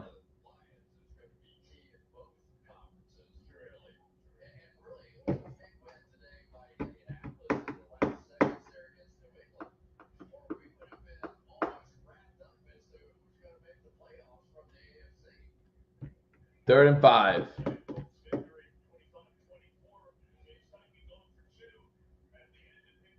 Uh-oh. Good job sliding down. Good job, Davis, staying in bounds.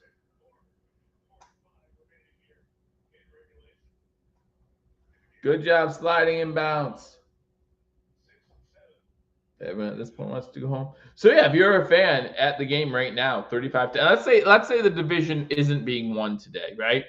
But if you're a fan at the game right now, 35-10, 4.5 to go. Are you staying? I don't know. It'd be tough for me as I'm getting older. In my younger days, absolutely, but I'm getting older. Like in San Fran territory, by the way, I formation 1st and 10, 4:10 to go. Like, do I need to see Davis and Johnson running the ball? I don't know.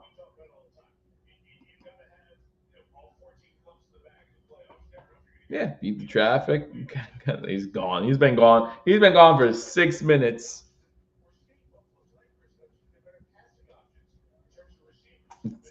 He was gone since the 10-minute mark. Since that fumble on special teams, he's like, see ya. Second and 4, 3:30 to go. San Francisco's all 3 timeouts. If they want to start, stopping the clock, get the ball back. High formation.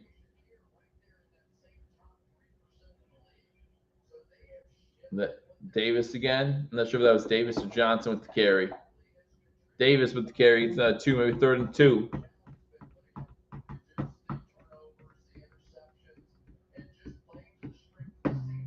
Bills offense, 58% of passing yards gained after the catch. Remember, again, and I brought this up before on this channel, one of Josh Allen's early criticisms was that he wasn't throwing wide receivers open. That stat shows he's starting to do that. And then you have a guy like Khalil Shakir in there who gets a lot of yards after catch. Helps out. 3rd and the long one. And the ball off. Davis gets the first down inside the 35. Davis going to do the cleanup work here.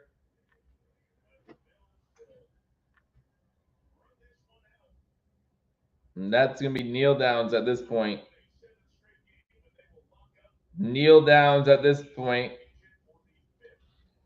Cook with 107 yards rushing. Davis with 62. Johnson with 28. Allen with 16. Samuel with 7.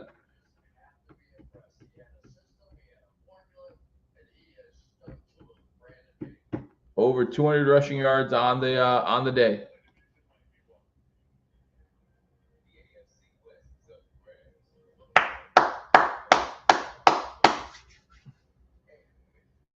Let's go. Now talking about the Chargers playing the Chiefs. Go Chargers. Go Chargers. Anyone think about Arnold Schwarzenegger whenever they hear go Chargers? Go Chargers. What are these stress-free? Don't get used to it, dude. Don't get used to it. Trubisky nails the first one. Man, I hope you guys didn't have the over on Trubisky rushing yards because now he's going to lose yards because of the knee downs. Chargers, Chiefs. Go Chargers.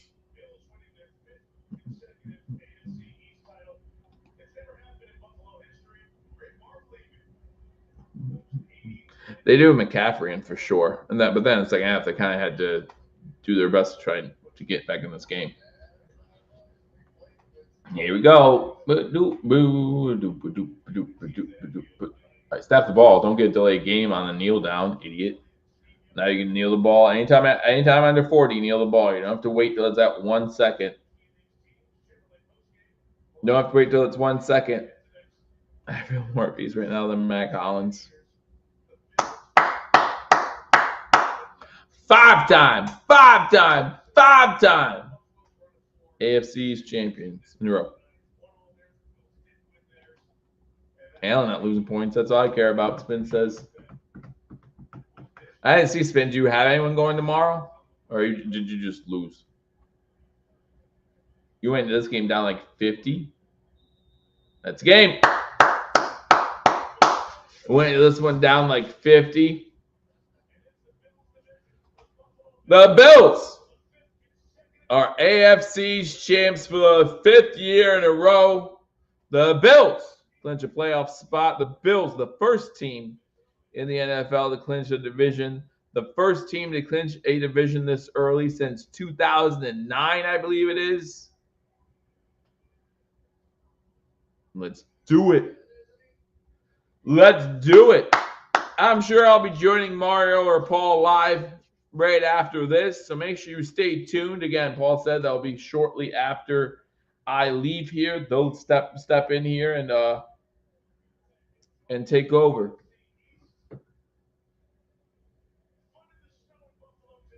Well, I am impressed. And the one I need 20 plus points. I need Njoku to beat out Sutton. Bills make me want to shout. Don't forget to join Paul. And again, maybe myself here in a little bit. I got to take off here for a second. Use the facilities. and then we'll be back to celebrate. So don't forget, stay tuned. Hashtag sports. Right after I go off, Paul's going to hop on here, and we're going to have a good time. We're going to have a good time. Thank you, Dezu F. Good stream. It was a great stream. Appreciate the super chat as well. Again, guys, the Bills win this one 35-10. The Bills, AFC's champs. We'll talk to y'all in about 5 minutes, 10 minutes maybe. Until we do, go Bills. Let's celebrate.